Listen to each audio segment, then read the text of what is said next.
morning, Internet. Hello and good Hi. morning. There's an internet? What is it Yes. made of? I heard tubes, but that might have changed. It might have updated. Good morning, everyone. Thanks for joining us this morning. This is the inaugural episode of the newly named Roll for Coffee. I'll drink some. Roll with coffee. Roll I with know, right? coffee. Cheers! Cheers. Good morning. Uh, it is a beautiful Sunday morning, and we are joined by GM Josie. Josie Hi. is our special guest today. So let me pull up your bio, which I should have had ready to roll. All right, so I'm going to do just a little introduction for Josie, and then I'm going to turn it over to her to kind of elaborate and do a self-introduction as well. But we're really excited to have Josie here today. Josie is a 30-something gamer girl who loves RPG, city building, simulation, and strategy games.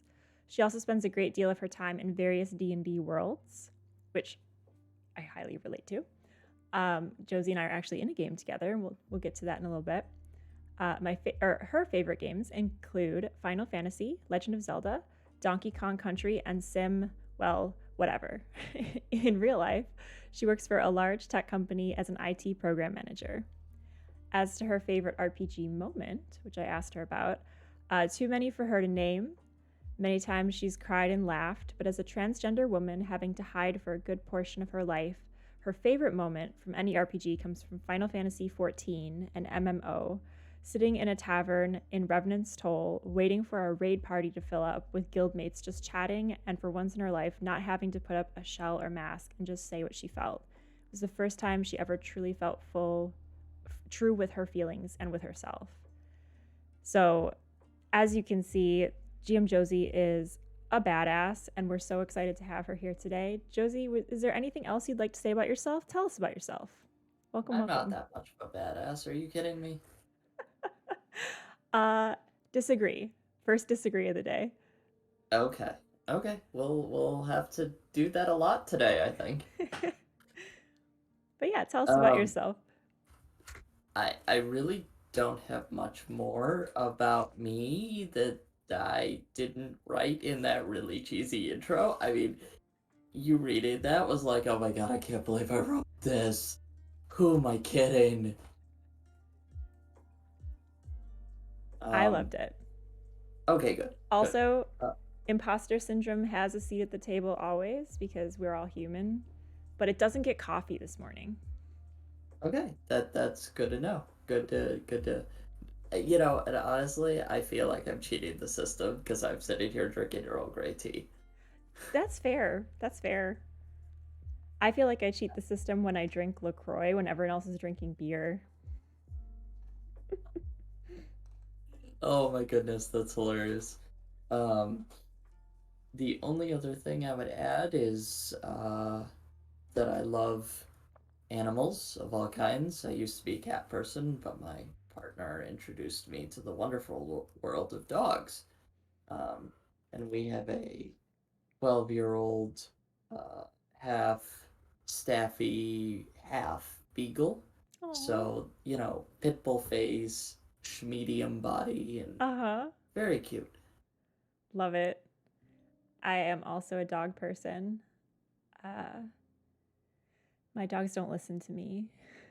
That's about that's like the biggest characteristic of them is they're adorable and they don't listen. That's the best kind, though, because you And can't actually get mad at them when they don't listen, because they're so adorable. I tried I I should keep that in mind actually. You're too adorable to get mad at that you're eating dirt in the yard. Please stop. But yeah, I'm excited to have a fellow dog lover on stream as well. I'm going to pull up some If of the questions that we are noodling on this morning. Okay, I Um, feel like that was tangent number one, and we should keep track of them. Tangent number one, dogs. mm, Man, I wish I had an animation for tangents. I'm adding that to the to-do list. tangent animation. Okay. You can join us again and we'll have some, I don't know, like flying unicorn just putter across the screen like Oh my but god, that's hilarious. yeah, I am. So I hinted at this earlier. I have had the pleasure of gaming with Josie in a D&D game. Um or yeah, we were both we're players in it. But I think the focus for me today is going to be to kind of know each other more as fellow GMs, because I think that's kind of new territory for both of us, because we're Mm-hmm. just kicking it in this awesome D&D game together. But as we all know, the GM brain is a little bit different. So let's start. Let's start there. Let's start unpacking this GM background. So tell me about like when you became a GM. What systems were you in at the time, and where are you hanging out these days with your games? So, a lot of my tabletop history is, at least RPG wise, is D&D. Um, I've been playing D&D since, God, the mid 90s, when I was a teenager.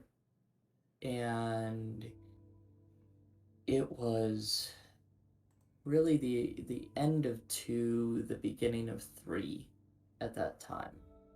Um, we made a very quick conversion from 2 to 3, and I Two. was, yeah, yeah.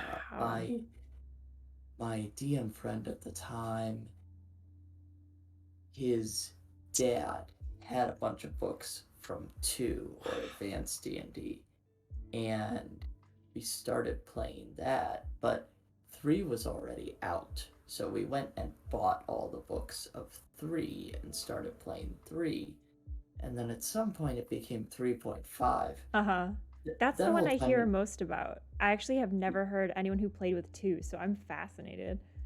yeah, it was super complex, and 3 tried to make it simpler, and then 3.5 made it more complex again. It Long story short, I started a long time ago, Mm-hmm. um, but I didn't start DMing until 2014. So I was a player for most of that, and as a still relatively new DMGM, it's kind of interesting seeing the other end of it. Um, I didn't. I'm just now feeling okay with balancing dungeons, and Mm-hmm. I'm like, wait a minute, people have been doing this for years and years, and I'm like, I hate this. This is terrible. Balancing encounters, balancing adventures. Yeah, yeah. Yeah. It the balance, the balance and the combat is the really tough part for me. Mm-hmm. Um, and we talked a little bit about this in our Mm-hmm. pre-interview. Um, that like I am much more of a GM and less of a DM. So Yeah. Tell me more about that, because you teased the distinction, and I feel like everyone has their own interpretation of what those acronyms mean. So yeah, tell me more about like how you see them being distinct from one another and what you most identify with. so I definitely most identify with the game master side of things.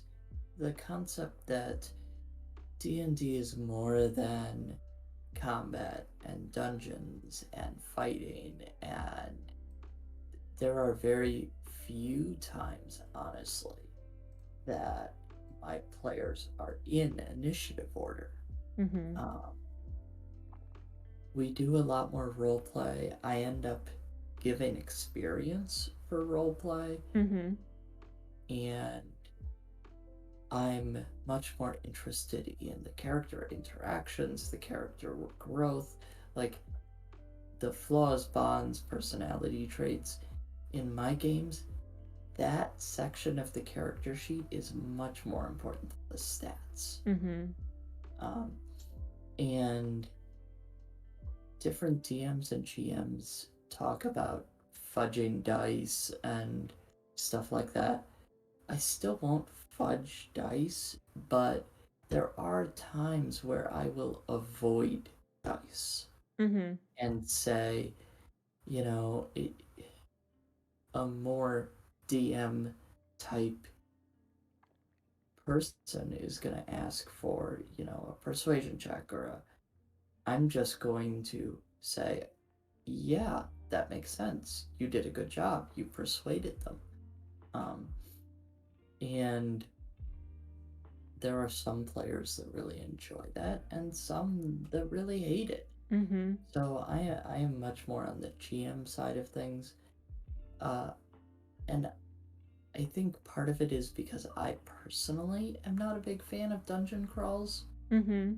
Um, so I don't particularly like running them. Uh, One of my worst D&D experiences recently is I decided that I run a homebrew world Mm-hmm. and I take little adventures and drop them in my homebrew world sometimes. I decided to drop Forge of Fury in, and I don't know if you've ever played Forge of Fury. It doesn't It sound is, familiar. Is it a module? yeah, it's a module from Tales of the Yawning Portal. Mm-hmm. It is the second module in that book, and goes from level 3 to level 5, Okay. and it's horribly long. Uh-huh. It it took 4 or 5 real months for my party to get through it. So that's 2 days in-game time. It's just, yeah, just a joke of how like you look back at how long it took in your real life to do something in game, and then it's like, and you've long rested for the second time. yeah. It was about a week in game time, um, but it was just dungeon crawl after dungeon crawl after not getting out of this mountain after, and at the end all of us were like, come on, this has got to be over. And I even cut out a whole Mm-hmm. level of the dungeon, so it's supposed to be a 4 level in mountain dungeon, and Mm-hmm. I cut out the second level. Uh, so it was definitely an interesting experience. But I'm not one for dungeon crawls, so. Yeah. Do you like playing them? Like, because the GM side of it is one thing. Does it ever kind of hit a sweet spot with like a player side of it? Or are you always just like, let's get back to the good stuff?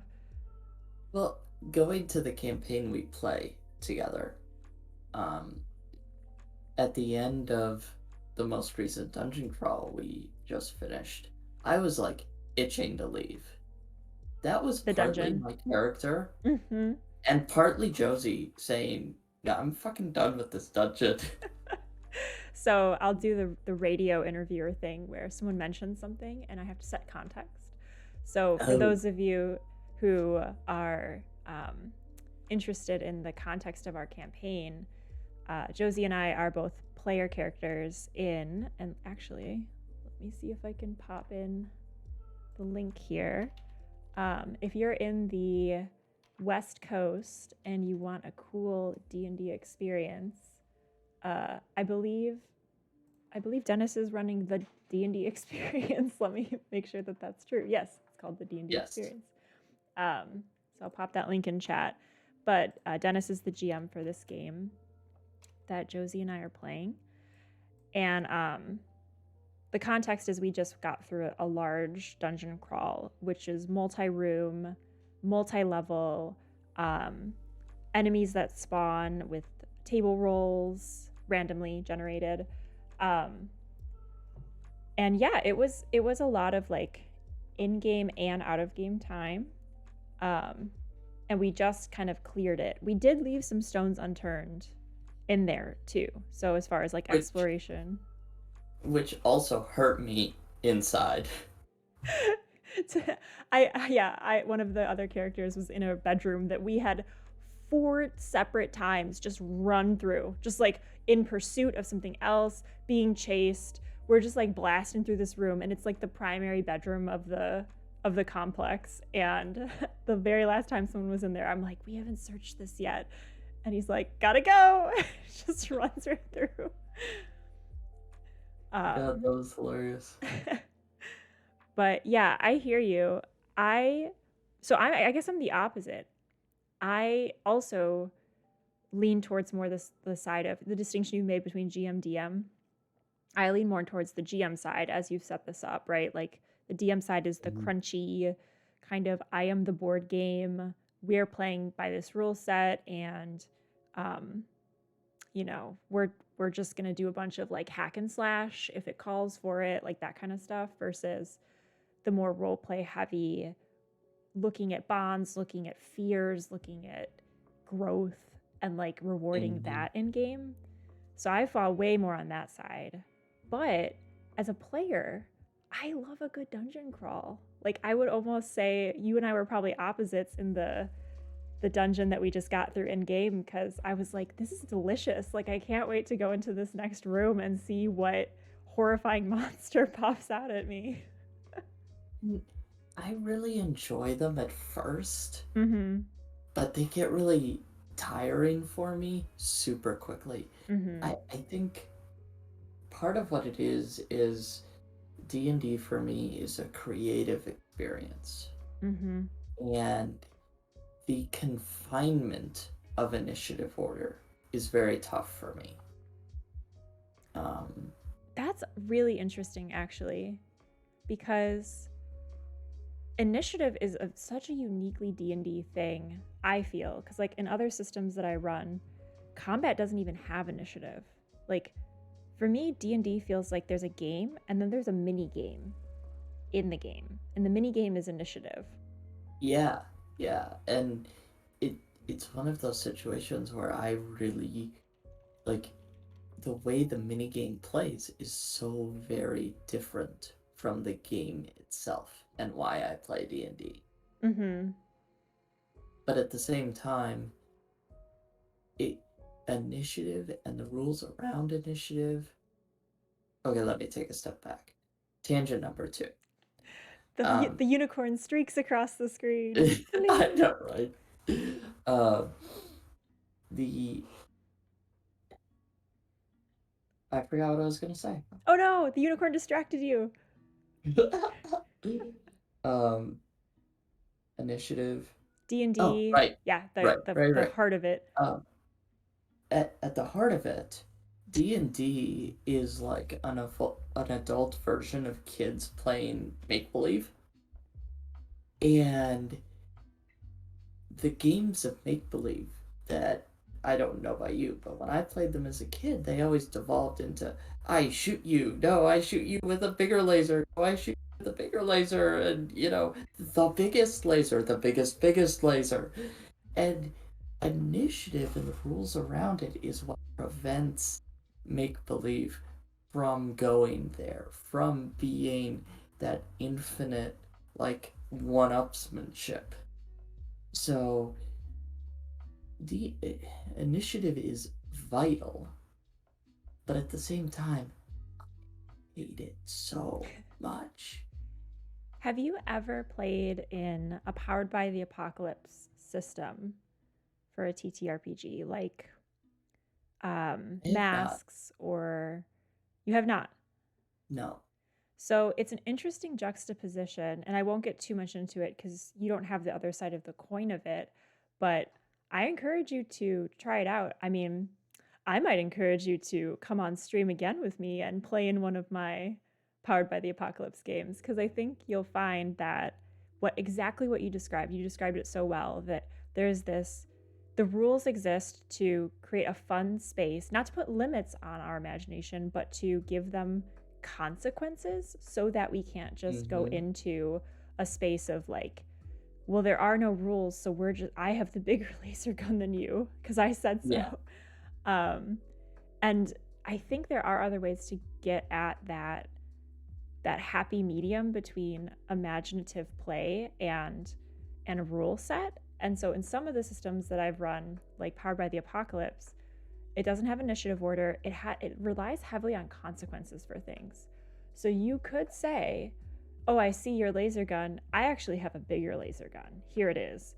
And if you have to do rolls for things that have risk, if your bigger laser gun had been so big that it would be very heavy for you to carry this entire time, then there's narrative consequences. So like maybe your arm is too tired to actually fire it. Like maybe yeah, you have it, but it is it's like the equivalent of like I hate to bring up the name on stream, but a certain billionaire's phallic building hotel chain that, you know, is just like a a representation of his own insecurities.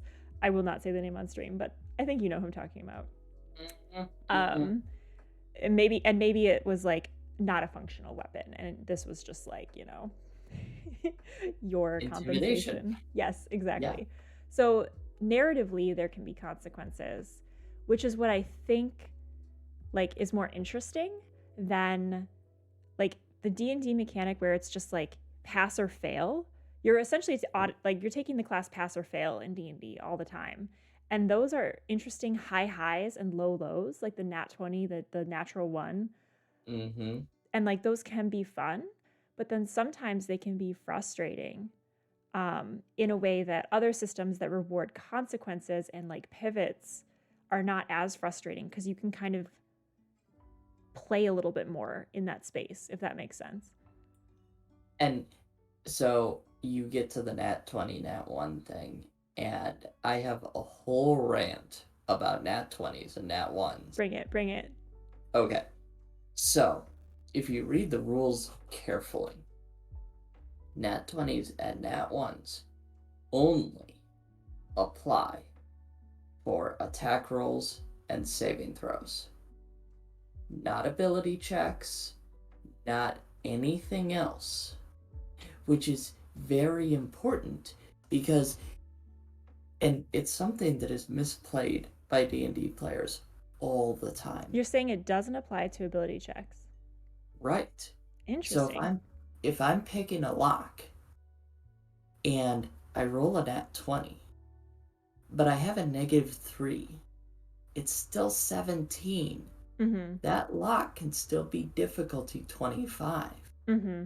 So it is very intentional that that is a failure because then you have to find another way to get through that door, break it down, Mm-hmm. et cetera, et cetera. And that leads to more narrative elements.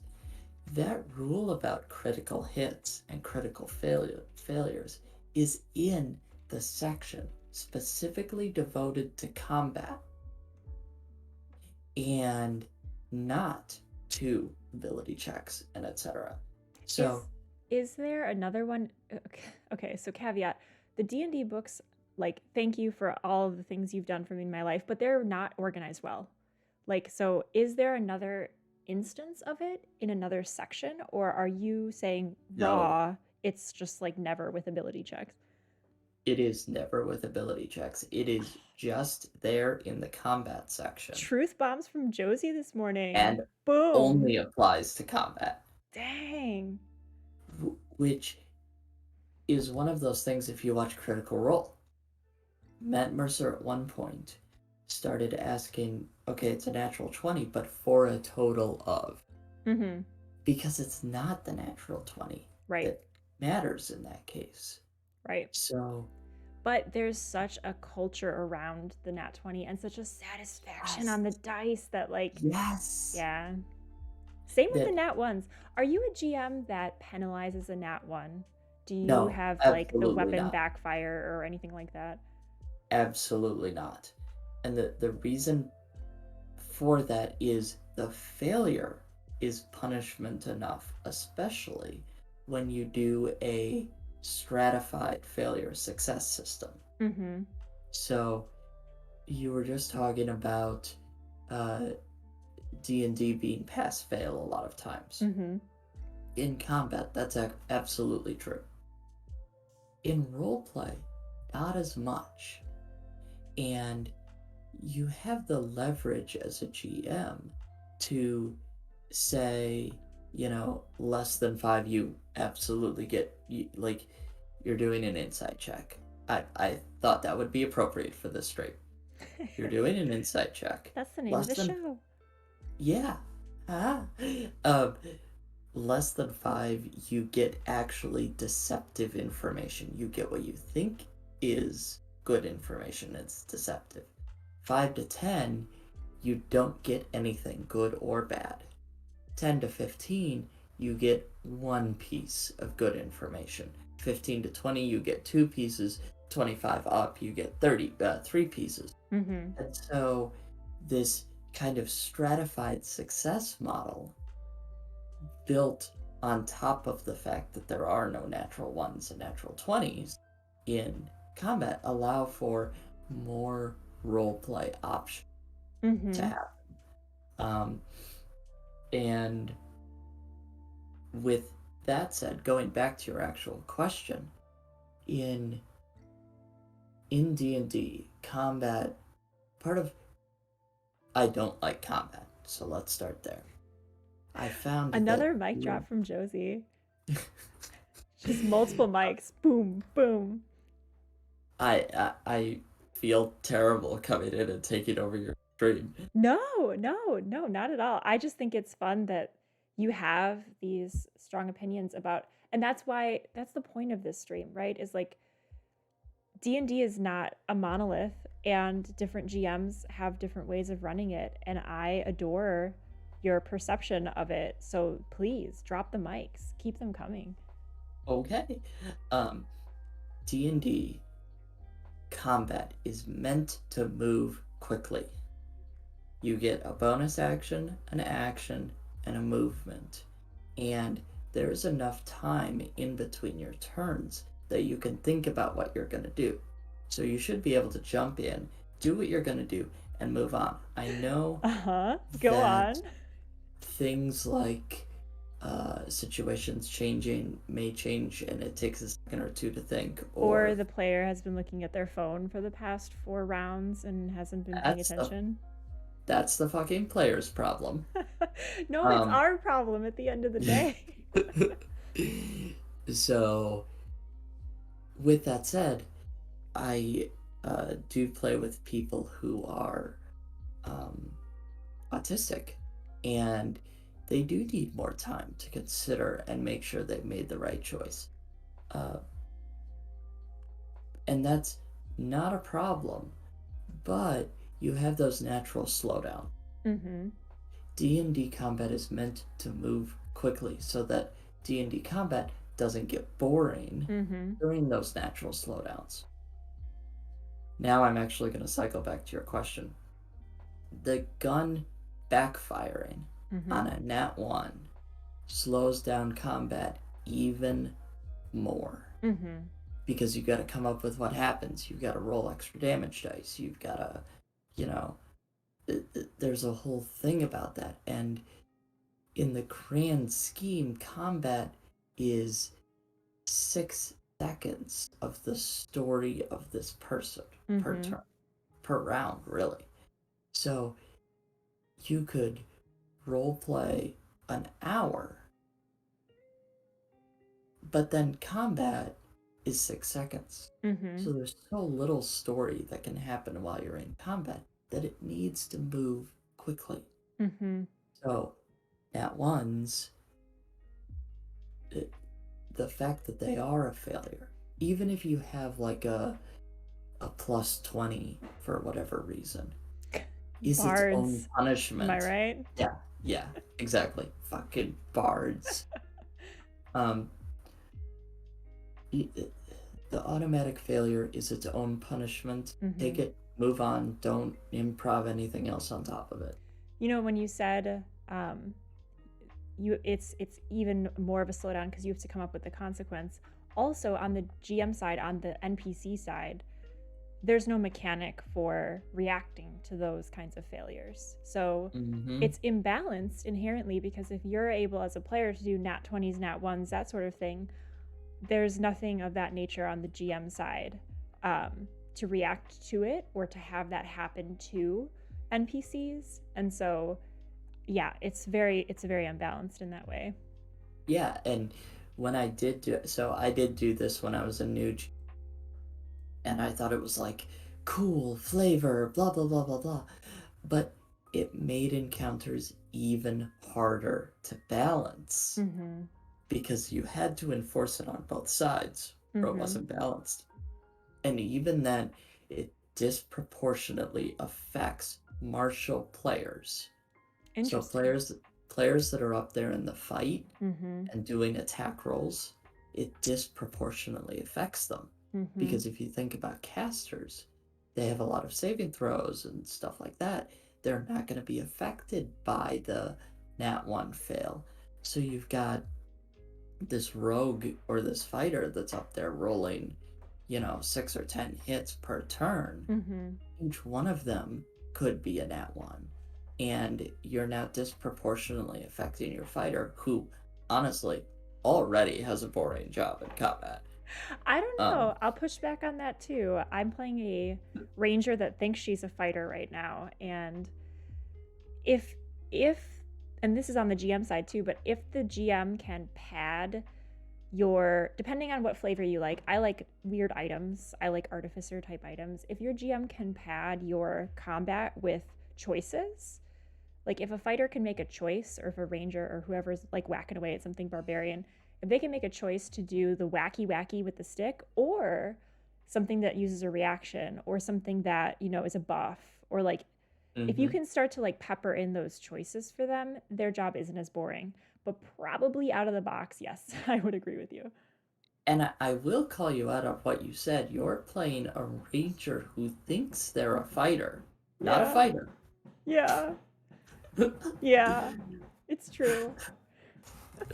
But um, the extra attack, yeah. but the meat shield HP. As Rangers you are get, beefy. I had no they idea. are to an extent. Um, there's a lot in the community that I don't know if you're on Reddit or anything, but there's this community feeling that rangers are shit. Yes, I was hesitant to play a ranger for that And reason. I exactly my new character in our game is a ranger because I wanted to test it out for myself. Mm-hmm. And I realized rangers are shit to a point. Um I playing the ranger recently, I just got to level 5, so I've only had one attack roll. And I can add extra damage to any time I hit, but one attack roll. Yeah, yeah. Um, I and I because guess I've I'm been playing revised ranger, which I think gives extra attack a little bit earlier. I've been okay. I've been cheating all the way around. I've been I buffed this Well, ranger to the point where she's indistinguishable from a fighter, perhaps. so what you're saying is not only were you not in what you said in the first place, you're also cheating. Got it. Yeah, We're in. yeah. Just to divert from my own shame, let's let chat jump in here. We've got Celestial Scramble. So Celestial earlier said, right now, just a comment that I run my table the exact same way, and I like it so much more. In regards to some of the things we were chatting about earlier, I like to run things like, there are some things that a player archetype should basically never fail at, but also Hmm. there are things that your character is simply not good enough to do no matter what. Yeah. Which is also a great distinction, because the Nat 20 should never be played as a Deus Ex Machina. Like, Right. yeah. Right. And I was sitting here watching Critical Role in the beginning, and I was seeing these druids, and this is not what actually happened in Critical Role. I don't remember the exact circumstance, so I'm making up some bullshit. So here we go.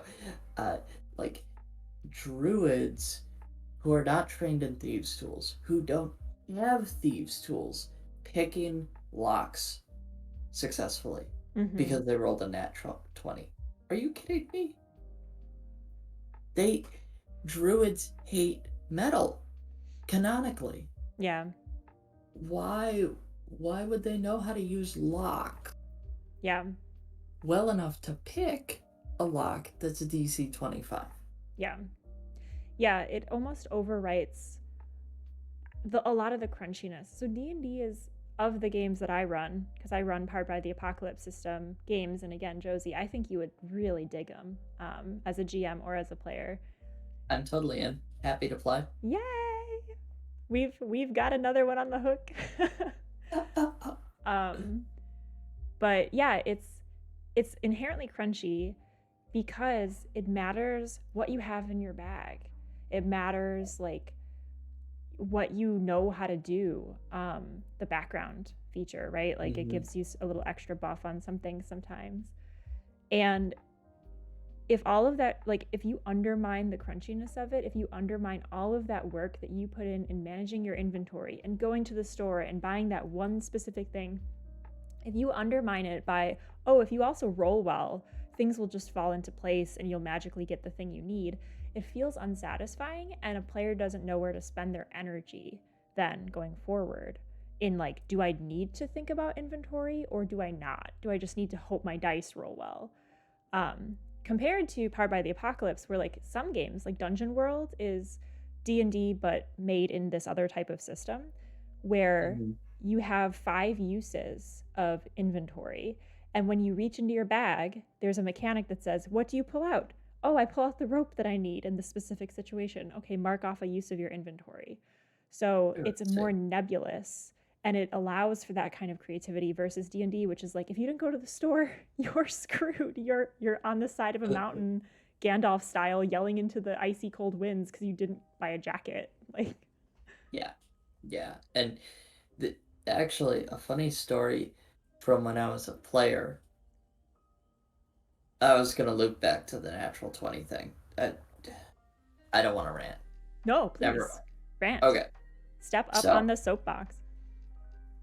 I was playing a ranger, and I think you've heard this story before, but for the audience, um, I was playing a ranger, and we were up against an enemy that had a shield guardian, and I decided it would be cool if I walked around this guy and hid and stole the shield guardian amulet. That should not have been possible for me, but I rolled two nat 20s in a row. Holy shit. A stealth check that was a nat 20 for a total of, I think, 27 or 26. And then a sleight of hand check that was a nat 20, but I wasn't trained in sleight of hand, my character. Mm-hmm. So it ended up being like 22 or something. Mm-hmm. And the whole game changed in that moment. I broke that battle for our DM because I was able to steal that. That's when I went back and looked at the rules about nat 20s. And Mm-hmm. I was like, wait a minute. The fight should not be that easy to break because I put on the shield amulet. All of a sudden, the shield guardian works for me. And the whole battle is thrown out of whack. The big enemy is now our friend. Yeah. Which, Yeah, in retrospect, was a rule of cool versus a rules as written. right. And yeah, it was cool, but it broke not only that battle, the entire dungeon Mm-hmm. also. Because now I had the shield amulet running over the Now shield it's guardian. your dungeon. Exactly. And that's the kind of thing that can really ruin a DM's life. They spend hours and hours and hours building this dungeon, balancing this dungeon, and then you do something like steal the shield guardian, and you end up breaking the entire dungeon. Mm-hmm. And I, my soapbox thing. Like, it was really cool. It Yeah. was great to tell the story of that. But I had to homebrew like a whole system around how that worked and Mm-hmm. what that meant. And it was a lot more work than it was worth, even though it was cool in the moment. Mm-hmm. Well, we'll get to homebrew in just a second because that's the second time you've mentioned homebrew, and I'm really interested to learn more about some of your experiences with it. I did want to highlight from chat that Celestial says, I have a good house rule to speed up on the player's side, but do you have tips for running combat faster as a DM/GM? So, in terms of running combat faster, the key from my experience is know your players, know what they need, and provide it to them before they ask. Um, One of my players uh, has a tendency to need recap and need recentering Yep. at the beginning of their turn. Yep. So I will always give them a quick narration of the Mm-hmm. situation they find themselves in. And that by itself speeds up a lot of questions and speeds up and it gets them back into the moment. Um, and um, I've had other players that need like a list of options that they can do to get their mind working so that they think of their own too. Mm-hmm. So if you find out what your player needs, um, I had another player that now this took a little bit of work outside of the game, but we put an easel next to him with like these are your actions, these are your bonus actions, all on one page. Mm-hmm. Um, which the character sheet was not intuitive for them. Yes. And D&D Beyond does the tabs thing that Mm-hmm. gets confusing for people. Um, so we had to put it all on one sheet on an easel next to them, and it was so much more quick and effective. Um, so it's all about what your characters need. And from the DM side, if you are getting tired or need a break, be honest about that. Mm-hmm. Take that break, step away for 5 minutes, get a drink. No one at the table will be mad at you unless they're absolutely unreasonable, and at which point they shouldn't be at your table. But take that 5 minutes, step away, come back refreshed, and everything will move smooth. I love this as advice because, like, the reason RPGs are great is because the best practices of RPGs are the best practices for life and interpersonal Yes. relationships. Yeah. Because you're basically, or, I'm an educator. So, like, we can take these things and apply them in the classroom too. Like, it's effective because it's the best way to treat people, not Yeah. just in game, but generally. And yeah, like, I love that you said know what they need because we can know the rules back and forth. Looking up a rule in the player's handbook is not going to slow combat down as much as not knowing your players and what they need. Like, I Right. think that's a core thing that you've hit on there. And I love the examples you gave too. I'm trying to think of like an example from my own game. I know that player. I don't literally know the player, but I know the type of player, right? Who just needs that prompting, that recap. Um, Mm-hmm. and also, that makes the story juicy for everyone. So, like, it's kind of a universal design thing. If you are accommodating the player that needs the most, you're also benefiting all the players who maybe don't need the recap, but the recap's cool. It's like a Yeah. little summary of the action. It makes you feel like an action movie hero. Um, And one of the things that's interesting is that regardless of the initiative order, the round doesn't have to start at the highest initiative. So, in my mind, you take the first couple of turns, you get to that player that does the recap, you do the recap. That's where the round starts. So that if you're going to take a break at the end of the At and the that end is at the essentially end of the there. narrative. Yeah, Mm-hmm. and not so much at the end of the narrative, but right before the Mm-hmm. narrative. So, because the narrative starts the round, you go the round, you get back to that player, and you're actually like in the middle of the. But that's where you take your break, Mm-hmm. so that when you come back to that quick description narrative, Mm-hmm. and it brings everyone in immediately. Yeah. And Um, it grounds it as a story versus as a series of choppy actions. exactly, Yeah. exactly. Um, I'm gonna do another call out from chat here with Celestial Scramble talking about Rangers because we I had a want little Celestial Scramble. Celestial Scramble sounds delicious in a I know, breakfast right? sense. Oh God, I want one. My feelings on Rangers, they say, is the PHB version. You need to work with your GM at the outset to make sure you end up with in your favored terrain and facing your favorite enemy from time to time to give your character a chance to shine the same amount as everyone else. Whereas other classes, you don't need that sort of help. Yeah. So Rangers' big problem is they are very situational. And you have to make sure that that situation presents itself or you make it. Um, and it's a little harder with Ranger than it is everywhere. But fighters have a tendency to make their situation. They fight people, they challenge people to bar brawl. That barbarians, the same thing. They're the players of barbarians generally jump into combat so that they can rage and Mm-hmm. um, and players of wizards look at Caleb from Critical Role. He made his situation by always searching out books and searching out knowledge.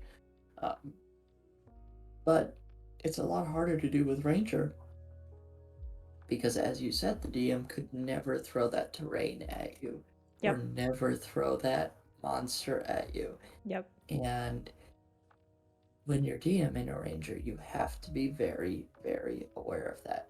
With that said, anytime I play Ranger now, I trash those features immediately. So wait, are you telling me that you're also lying about being a ranger? Are we just both like full of ranger lies? What is D&D if it's not lying in structure? I love it. I Um, love it.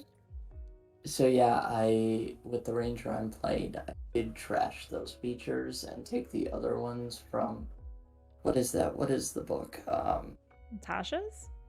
Yeah, Tasha's gave some replacement features for those two that has helped a lot. Tasha's Tasha's was a sleeper hit for me. I thought Tasha's was just going to be like a money grab, like, oh, we made another book. Here Yeah, you go. But there's a lot of good stuff in there for kind of bringing 5e up to speed to 2021, 2022 standards cuz like yeah, yeah, players want a certain kind of experience and if you're playing in a group that's flexible, not a problem. If you're playing in a group where the DM or the GM is very strict, you need that written somewhere in something official in order to bring your ranger to the table as they're supposed to be.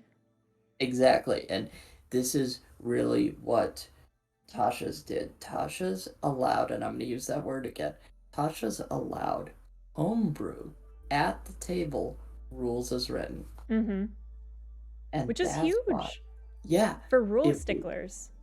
Yeah, and so that there's tropes of players and tropes of DMs. The rules sticklers are the ones that get under my skin the most because it undermines the story. Yes, with the caveat, because I agree with you, but with the caveat that I love systems that are crunchy. I embrace it because I'm choosing that for a reason. You know, like I think the Mm-hmm. crunchiness adds to my enjoyment of the system, my players' enjoyment of the system, but not at the expense of narrative.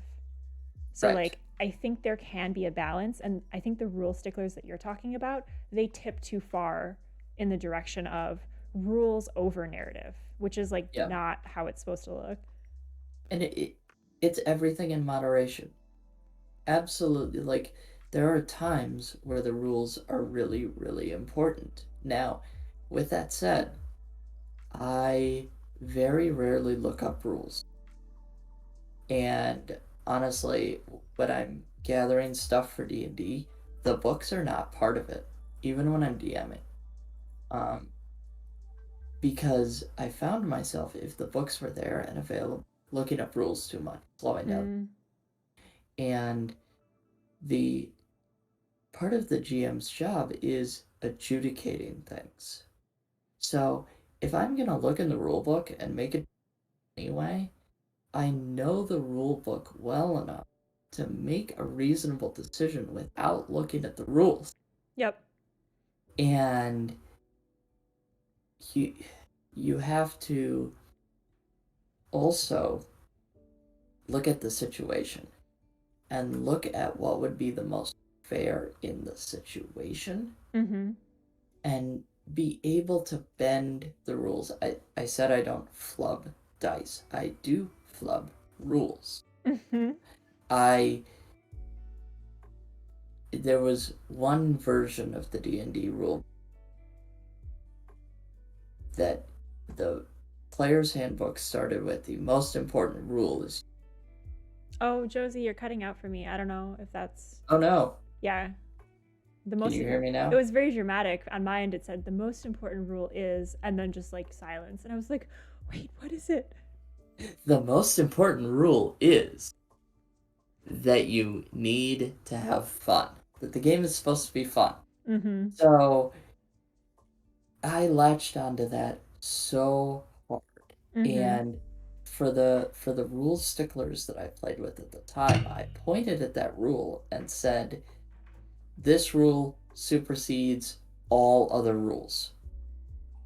And it allowed me to bend all of the rules in the player's handbook and all of the G to make the story more fun.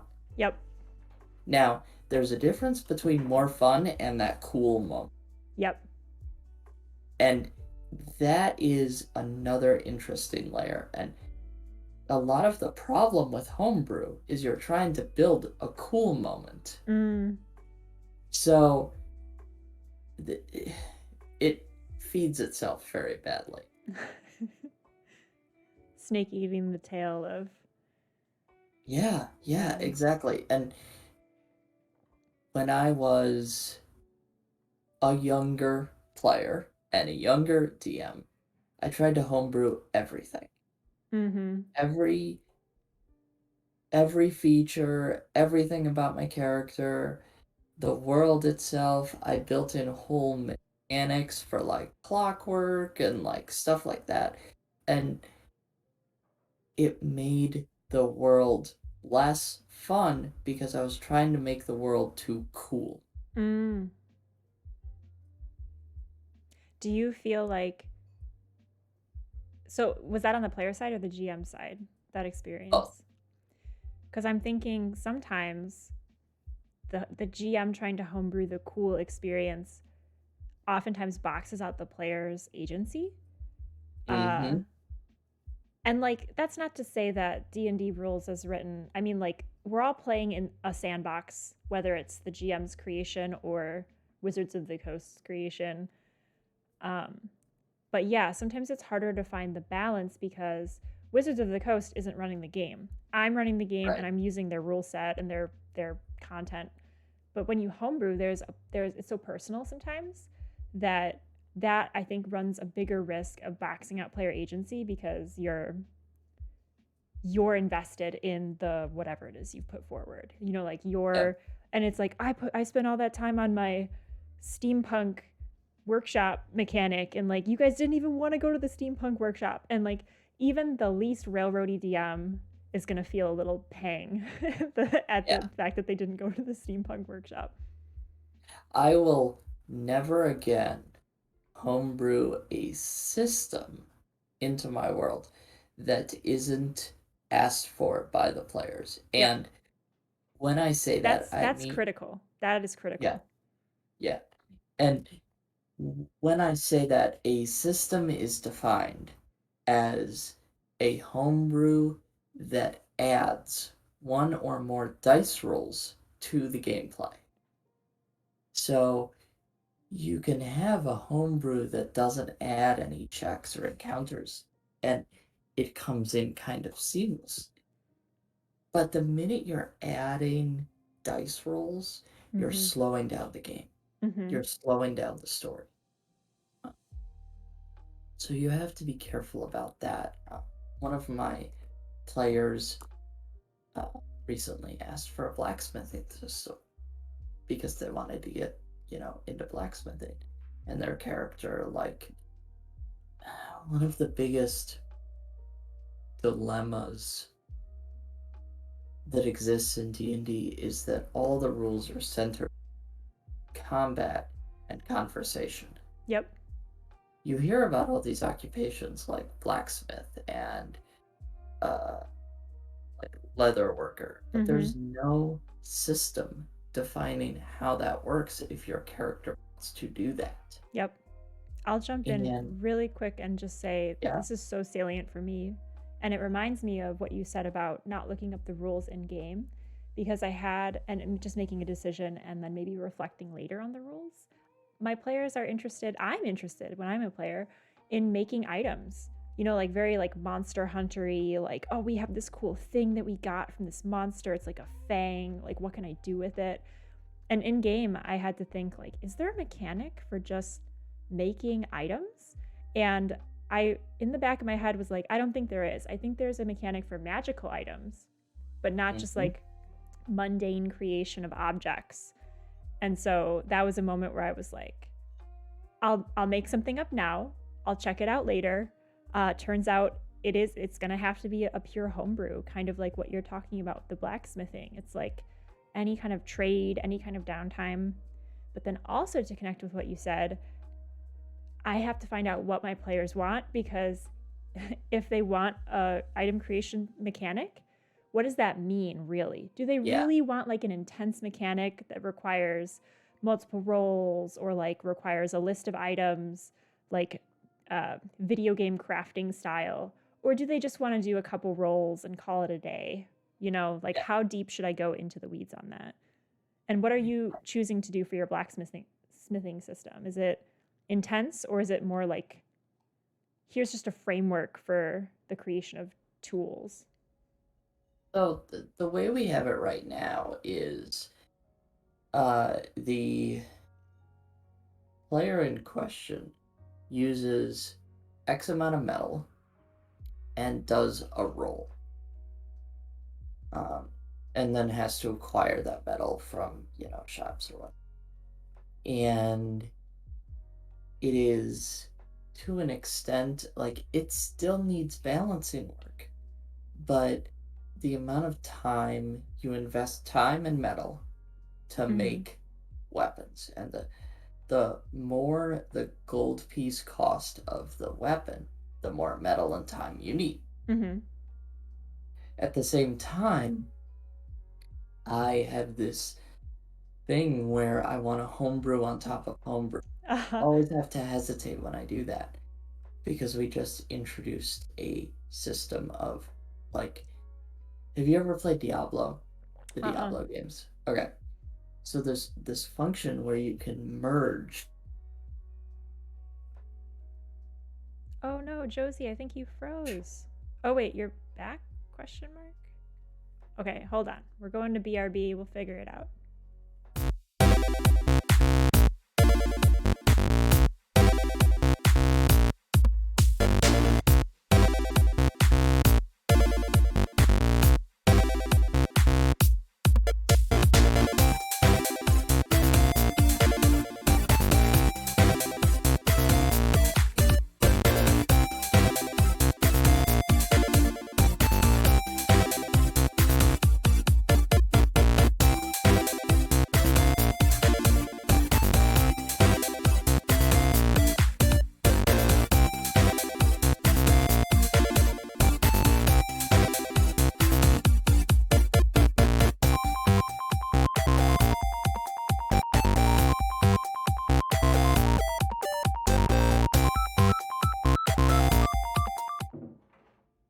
no, it worked well. We're back. I am so sorry. By the can I say the name of the program? Discord, yeah. Yeah, okay. So, uh, my Discord decided to go. Brownout. I know, right? Um, And I just wanted to call we're out too, you were in homebrewing on top of homebrew. I had like immediately an image of like just the word brew makes me think of like a witch's brew always. And I was just picturing yes, like more ingredients being added to this like hocus pocus type cauldron. That was my yeah, visual. But I and wanted to say too, and I just wanted to call out, we will get to your question, Turbo Jerky. So I see you, and we will get to you. turbo jerky. That makes me think of like a Red Bull branded jerky, where it's like it's like beef jerky, but it's got like caffeine glaze or something like that. Anyway, That's weirdly like a homebrew item that I've created in a game of mine. It's like a ration, oh. like a stripped meat ration type thing that gives energy. Oh my god, that's amazing. Yep. And maybe I should Um, call it turbo jerky. I didn't think about that. yeah. Um, okay, so Home brewing. Brew your brew. yes, Double so brew. balancing a homebrew is never ever done. You never build a system that's perfect. So your players, if they engage in a homebrew system, must be okay with it changing. And that's the hardest thing for some players. Like the rules in a homebrew system are not rules. They're like frameworks. Mm-hmm.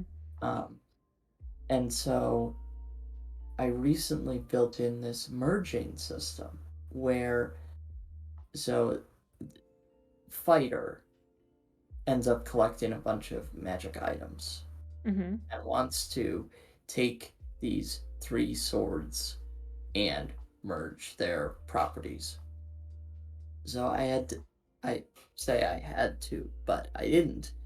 Um, build in the system where through blacksmithing you merge these two weapons. One is destroyed, but you can take one property from the weapon that is going away and add it into the weapon that exists. Mm-hmm. It it's not a perfect system, but it does, and it's a really helpful way for a fighter who I'm dropping a lot of longswords for by mistake. Um, ends up Wait, accidental longswords? yeah. So I do a lot of random treasure, Uh-huh. and I took the random treasure things that are in the tables that are Mm-hmm. in Xanathar's, I think it is, Mm-hmm. and I adjusted them to have all the magic items that are not in Xanathar's. So the ability, and it just happens that there's always a fucking longsword. Like, the hell? Why am I always dropping these longswords? Uh, and then each player has their own magic items wish list. So Mm-hmm. what I'll do is I'll take the magic item table and I'll have lists of items kind of like Xanathar's. There's more items on it because I've added Sword Coast items and I've added all these other items to the table. But then there's also like a line item if you roll 99 or 100 that is wish listed item. Ooh. So, it's one of those things. That's Um, nice. That's a true nat 20 moment because there's no other stakes other than do you get the thing you want at the casino? Ling, ling, yeah, ling, ling. exactly. Exactly. And what's interesting is that their wish listed items a lot of times are somewhere in the table anyway, Yeah, but the 99 100 is you definitely get a wish listed item. that's Uh, awesome. I like that. And that's an example of a simple and elegant homebrew. Like I think a lot of the homebrews, as you said, that aren't requested specifically by players, are oftentimes just like enhancements. You know, like just kind of that thing that's so elegant and like useful that you don't notice it's there. Mm-hmm. Mm-hmm. And when I played that ranger that had the shield guardian, Mm-hmm. my DM and I ended up homebrewing a like multi-role, multifaceted whole clockwork system. And it was way, way, way too much. We were both totally like new and like didn't get it, and Oops. keep homebrew light, keep homebrew simple, change one minor thing and it will change a whole lot of stuff. You don't need to make a whole system. Yeah, I think that's a misconception is that homebrew has to be like rewriting the game. It doesn't. Yeah. It can be these really targeted supplemental moments. Mm-hmm. Which, you know, it's interesting too, because like if you're playing with new players, I'm running a Minds of Fandelver game for some new players.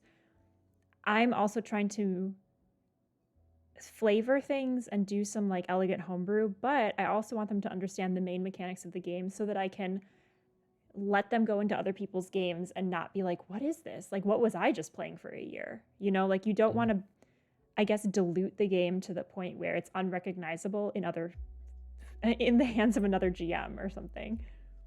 Yeah, and I found something out recently. I tried to start a campaign at work and it didn't go very well because Interesting. I missed one of the core questions about players. And I had a mixed group of people who had never played D&D before, people who had played like last played at D&D second edition, Mm-hmm. and 5e experts. That's a quite a varied group. It is, and the problem was that I didn't set expectations properly between all three groups, that all three groups were there. So the 5e experts were frustrated by the new people, and the new people were frustrated by the 5e experts, Mm-hmm. and the 2e people were just trying to catch up with both groups. The two E people were like, "Is that this was a game once, right?" Like Yeah, they're like being gaslit from both sides. yes, exactly. That is exactly what it was like. And Oh I God. failed I failed as a GM to set those expectations. And it would have been an option to separate the groups, but it didn't go well. That's interesting. Yeah, I can see that as just being really difficult to navigate. Um, and you're so player focused that I think it would feel very frenetic or like disparate or like something, you know, like how do you meet the needs of all of these different types of players? It felt like three separate games, and when we got into initiative, it was three separate games of alternating initiative. The game felt very, Mm-hmm. very different from turn to turn to turn. I'm sorry, I have the hiccups. That's all right. We got a hydrate redeem anyway, so that's a good note to drink water, as well as Yes. coffee. I don't need a Yes. hydrate redeem for coffee or tea in your case. I'll um, go to Turbo Jerky's question now. yeah, I was Uh, gonna say, don't forget. our delicious jerky friend. What's your favorite length for a typical session? How, like for hitting narrative beats, what is your tip? Wait, sorry, let me read this better. What's your favorite length for a typical session to hit narrative beats? And what length of a session as a player? So I think it's like GM preferred length of session versus like player preferred length of session. So, okay, this is gonna be a very complicated question. Um, see what you did, Turbo Jerky. Um, it I feel like I'm answering every question with it depends on your players. But No, that's so important. That's so yes, important. yes, Like underscore that 5 times. And like for you and I, that's second nature. But like I think the more we can say that, especially if you're just starting out as a GM, like don't worry about your side so much. Who are your players? What do they need? Like yeah, say it as much as you want. We'll add that animation too next time. Who are your players? yeah. And specifically in regards to narrative beats, because it's very interesting that this question is asked, because the fundamental thing I lean on for determining session length is how quickly do the players get into character at the beginning of the session. So, if the players get into character in the first like 20 minutes, you can do a shorter session and it still feels fulfilling. At the same time, it is a sign that you could do a really long session also, and no one will feel tired. Mm-hmm.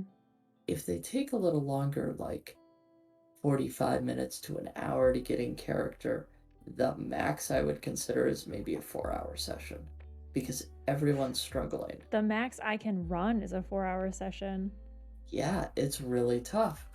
And you've got to make sure to take breaks. So, generally, my sessions are about 4 hours in total.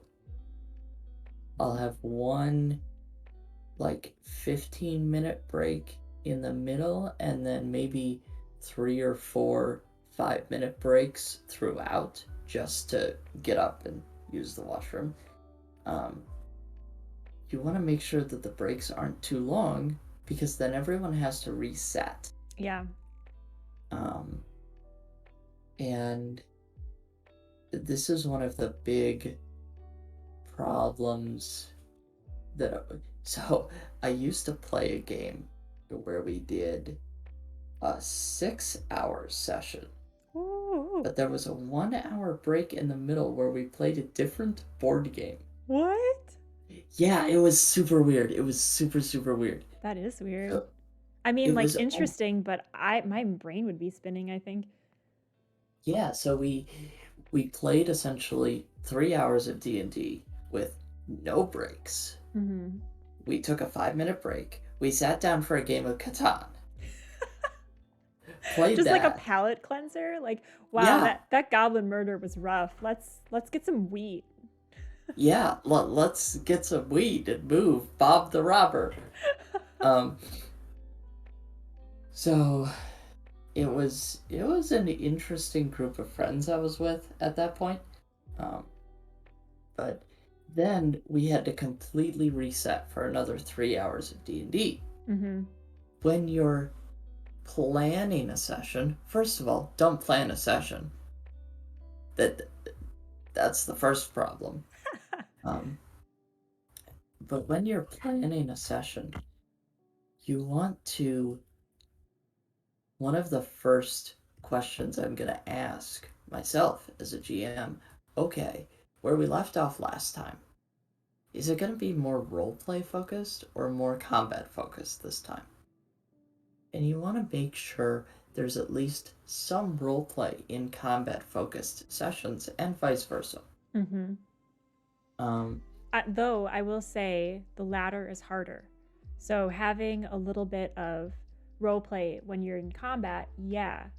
But if you're doing a roleplay heavy session, which most of my sessions tend to be, doing a little bit of combat, it's hard to dabble in combat versus like if you introduce a little bit of combat, everything shifts and it's like activate combat, RP disrupted, like it's very hard to have just a little bit of a scuffle. I challenge you Bring it. to consider a new definition of combat, Okay. where combat doesn't necessarily bring you into initiative, and it doesn't necessarily even draw weapons. Are you talking This about Conflict? Kind of. Okay. There are um kind of like these role play combats that I do that are more like verbal dancing, where you go back and forth with like persuasion rolls, or you need to steal this book from Mm-hmm. behind the counter and you've got to convince the bartender to leave, and Mm-hmm. like situations that could be a quick fight against like a commoner, Yes. Yes. but that are very easy to like talk your way out of. Mm-hmm. Um, those are the ones that are the easiest to like kind of drop in a role play session. Okay, I see what you mean. Yeah, I think for me, those are part and parcel with role play, but I do understand the distinction because some sessions, people could just be shooting the shit in character. And like, there's none of Hmm. that even. There's no like rising action or point of contention. It's just like people are like kicking it in Yeah, character. And if that's what the players want to do, like, that's fine with me. But yeah, I do see that distinction. It's like levels of role play. Like, are we just chatting or are we like engaging with the world on some level? yeah. And it's very important, I've found, to make sure there is some engagement with the world in every session, and some engagement with each other's characters in every session. Mm-hmm. Um, so, where you have full initiative order combat, that is solely engagement with the world. Where you have just chatting, that is solely conversation. Mm-hmm. Now, if you're Which can get a doing, little meta sometimes if you let them go in that yes, too long. yeah, I had one situation at the table that turned really ugly Mm. because it got so chatty that the players got mad at the other players Mm. because characters were mad at characters. Oh, yep. So that would have pretty easily been negated had the group have had to work together to, steal a book Mm-hmm. or something like that. Mm-hmm. Uh,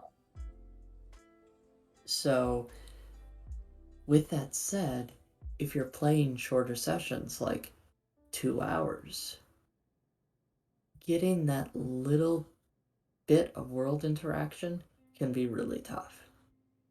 Um, what I've found is, and this is really underhanded, I don't know if I should say this. I'm Um, so excited. as a GM, when you're rolling dice, all the other players turn because they're afraid of what it is.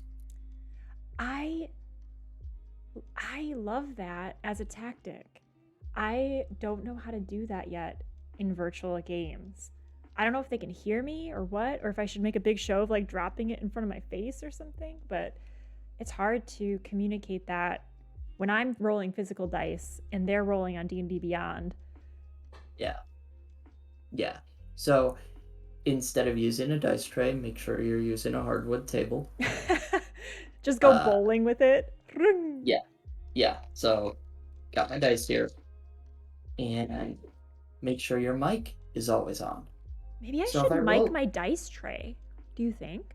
oh god, that'd be Oh hilarious. my god, That'd it's be, gonna yes. you know, you know what I would do? Do like a Dimension 20 thing. Put a little camera over your dice tray, Oh my and god. like, But then like then that leads us to the question of do you roll in the open or do you roll behind the screen? okay, so this is so I am very intentional that I do not have a GM screen. If Because I don't fudge dice. So I'm pretty much rolling in the open. If a player wants to look, they can look. Mm-hmm. What they don't know is whether that dice roll means anything. Yes. So, what ends up happening is if they're getting a little too deep, I'll roll some dice. Yep. Like, I'll grab, like, 3d20s and just roll them and look at them, and then maybe pick them up and roll them again. And that will make them interact with the world. They'll get worried that someone is watching them or something like that. I think. Well, Even if oh, sorry. Go ahead. even if the dice roll doesn't really mean anything and no one's watching. But it can So, but that's the beauty of it is like it can later. Like you have that option for you. It could either be yeah. just a scare tactic or you could remember that you did that without any intention at the time. And now you're like 3 hours later you're like, "Oh, that roll now means something and I understand what it meant from before." Yeah, and I've done that too. Um and it does sound underhanded, but No, I think it sounds like you're trying to make an experience using dice. And if you haven't thought 5 steps ahead yet, you will.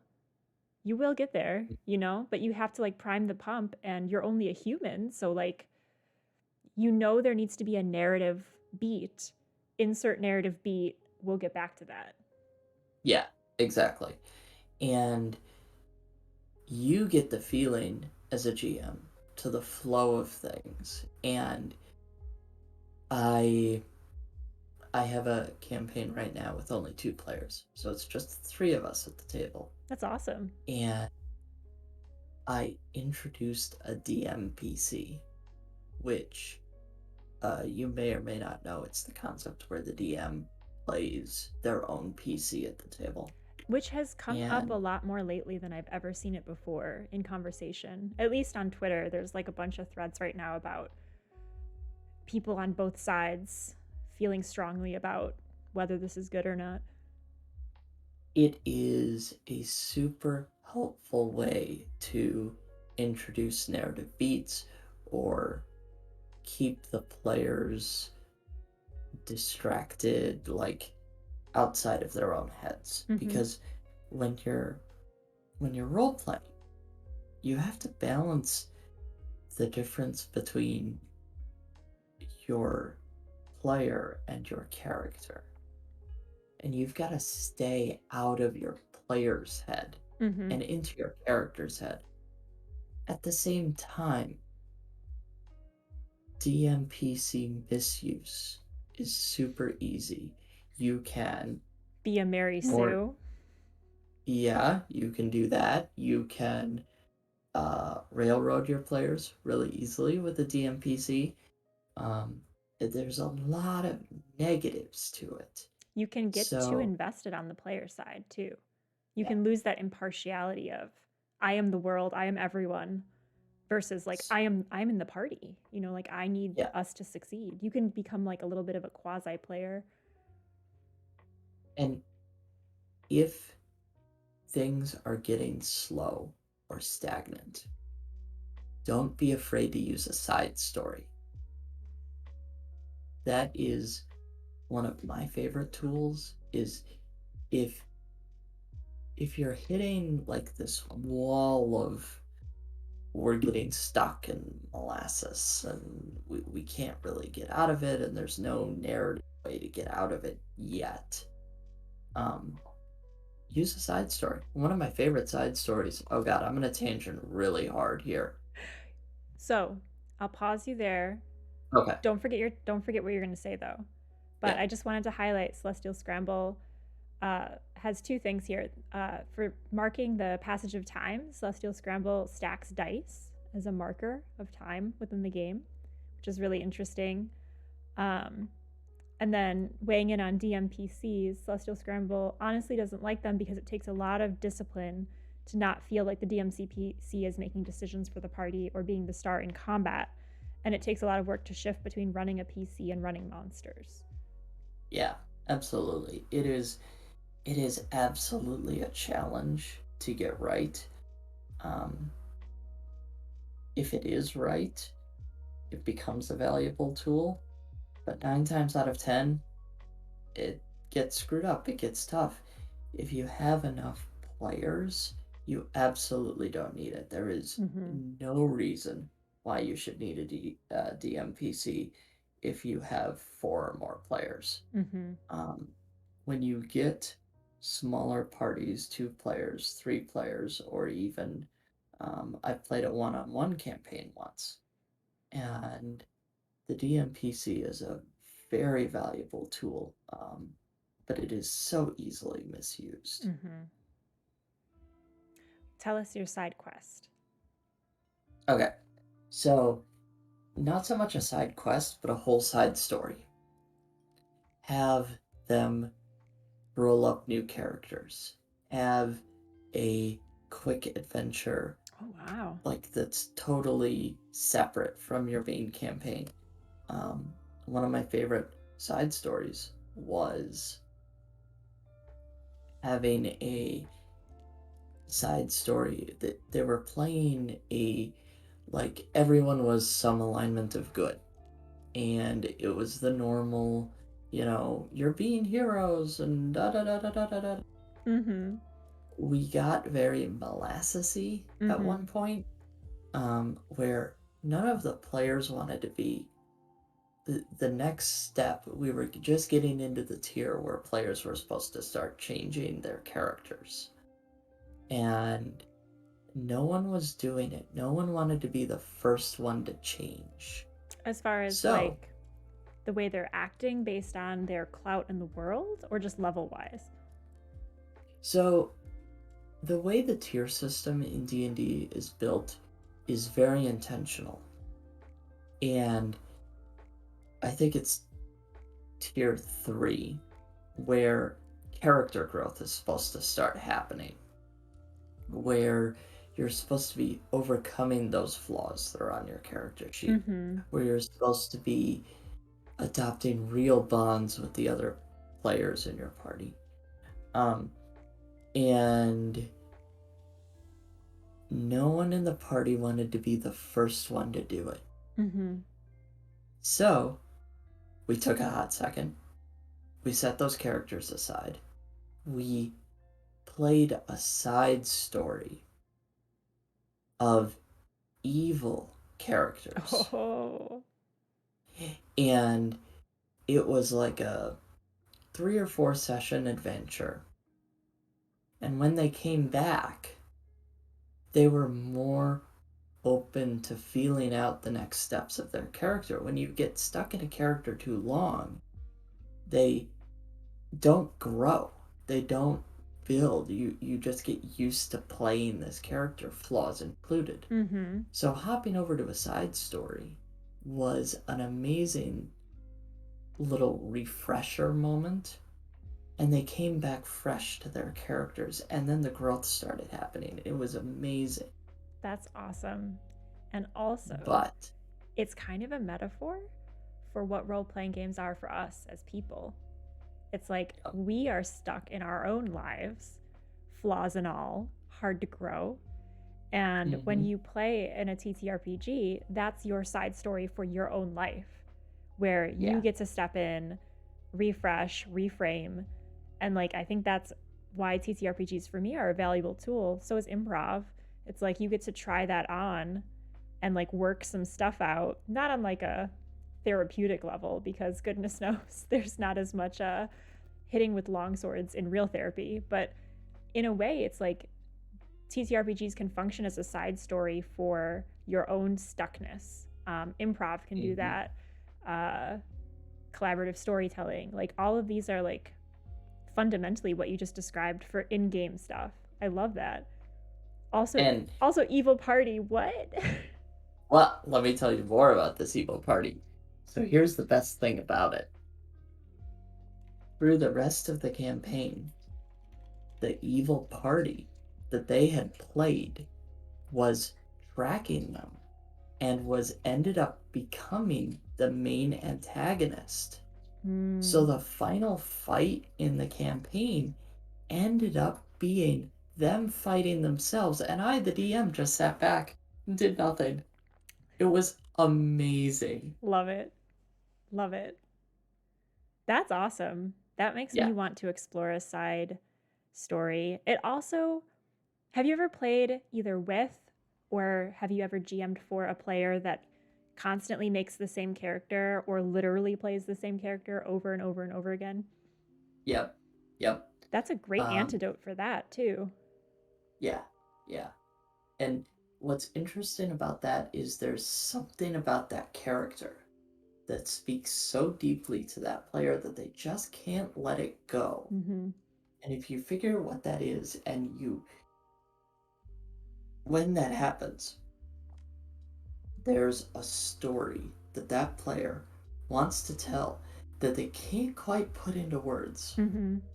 So if you can tease that out of them as a GM, they'll move on.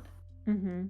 And I had one player that did that, and it was really, really interesting that it was maybe the fourth or fifth time we played, uh, and he played that character, that the GM, who wasn't me in that case, finally got that story out of them, and it was something that none of us expected.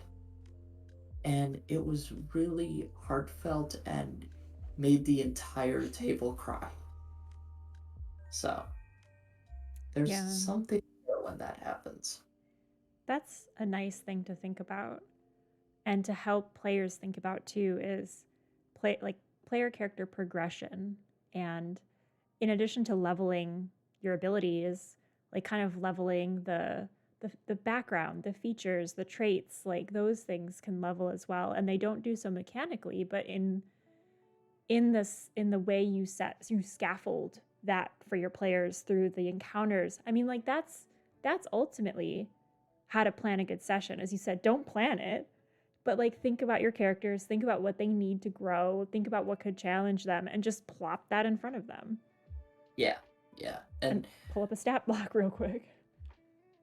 And beyond that, one of the most helpful tools that I have is the random treasure tables.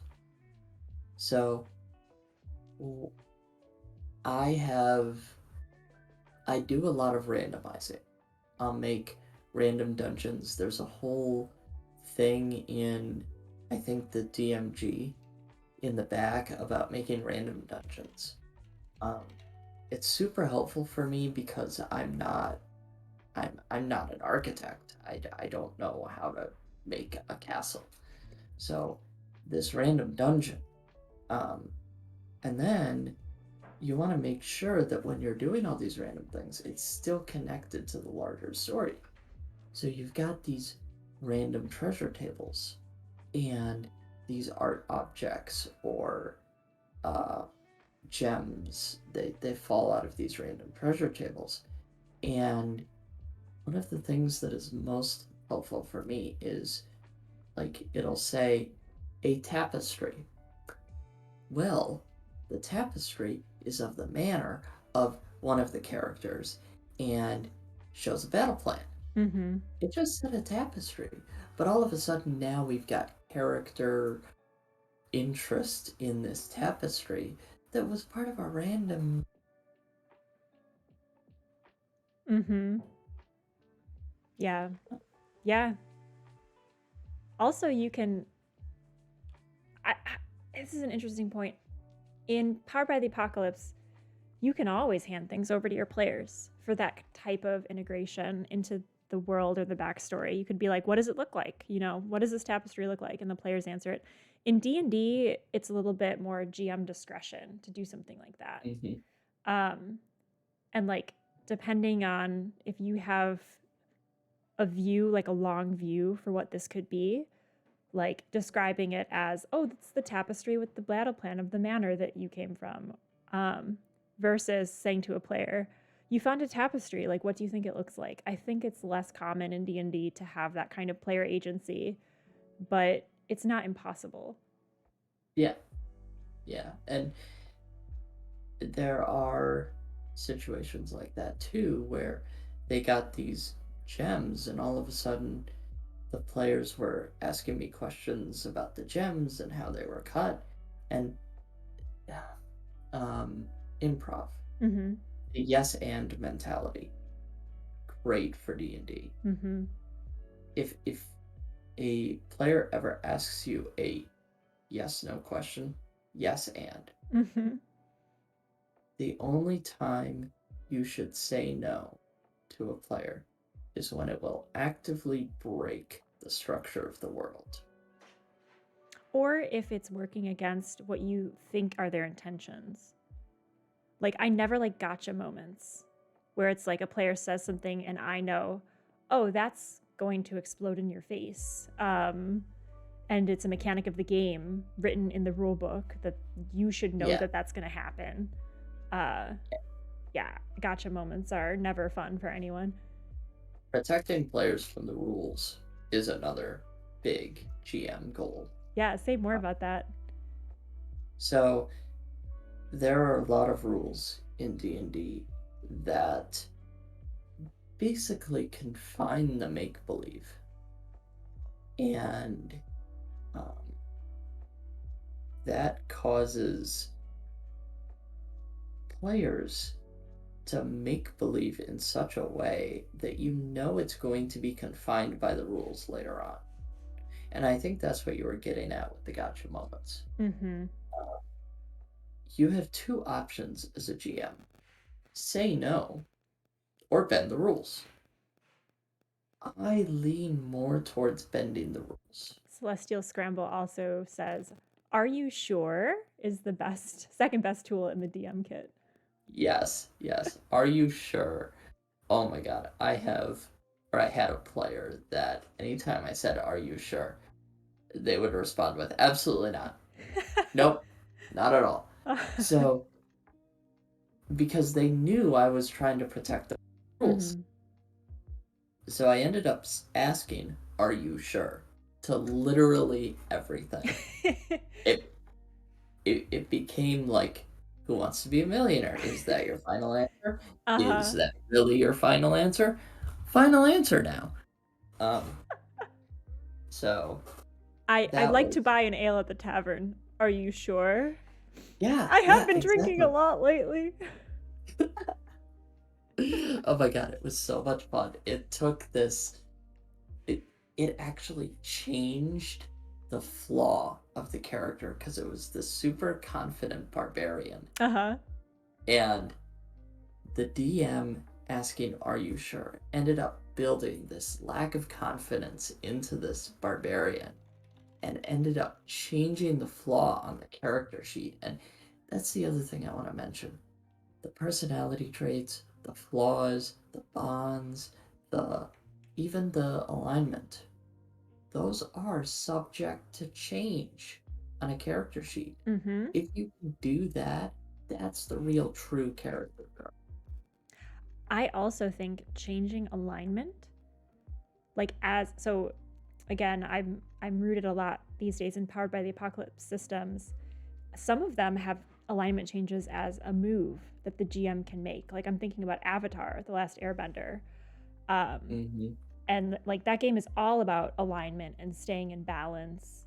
Um, but even if it's not a move to make in the rule book, I think it's very interesting bringing it into D&D on the GM side, and either when your player does something really intense or out of character towards either side of the spectrum, asking them to review their alignment and asking them, do you think this alignment still works for your character in this moment? And having them make that choice. It's very dramatic. And then they're like, wow, cool. I can do things in the world and I can change who my character is um, on paper. Like it's not static. Yeah, and I played one game that was um I used there's some insanity rules I found online, Mm-hmm. and it wasn't a horror game. I hate horror, just for the record. I But don't it hate was horror, but I can't. I was the kid at Blockbuster. that would like walk down the aisle with all the horror movies, and I'd close one eye so I didn't have to see them because they were too scary to Yeah, look at. me too. Me too. Those VHS tapes. Oh God, I'm dating myself. Those VHS Yep. tapes were terrifying Yep. cover art. Um,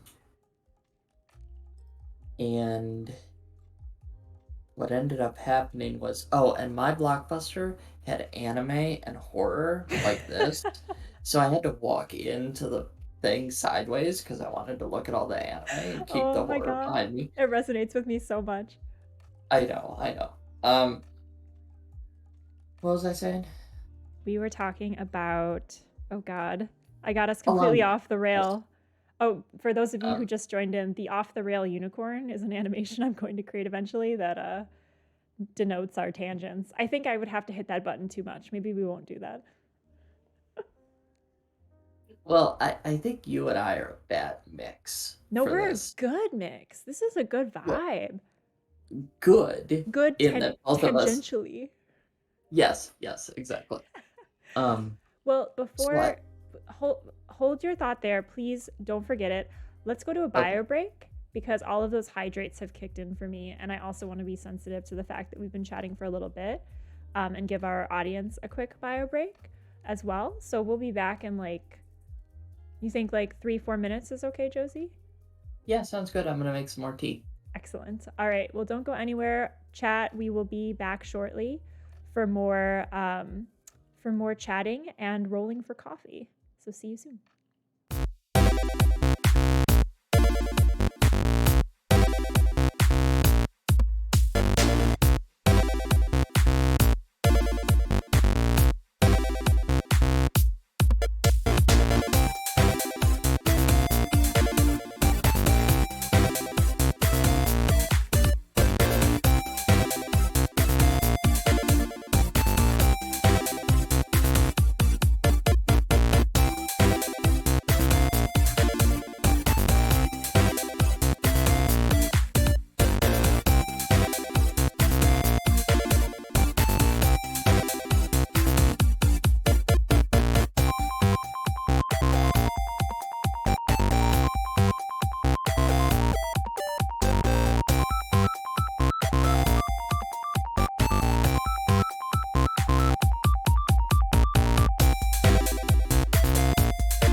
Hello again, Internet.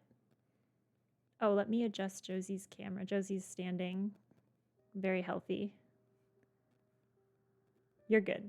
You're good. Let me. I'm trying to stand at least. That's good. I also have a standing desk. You'd never know it from all the times that I'm standing. Okay, so do you remember where we left off? Because I asked you to do a placeholder. We were talking about insanity and alignment. Yes! Okay, please dive back in to the insanity So tables.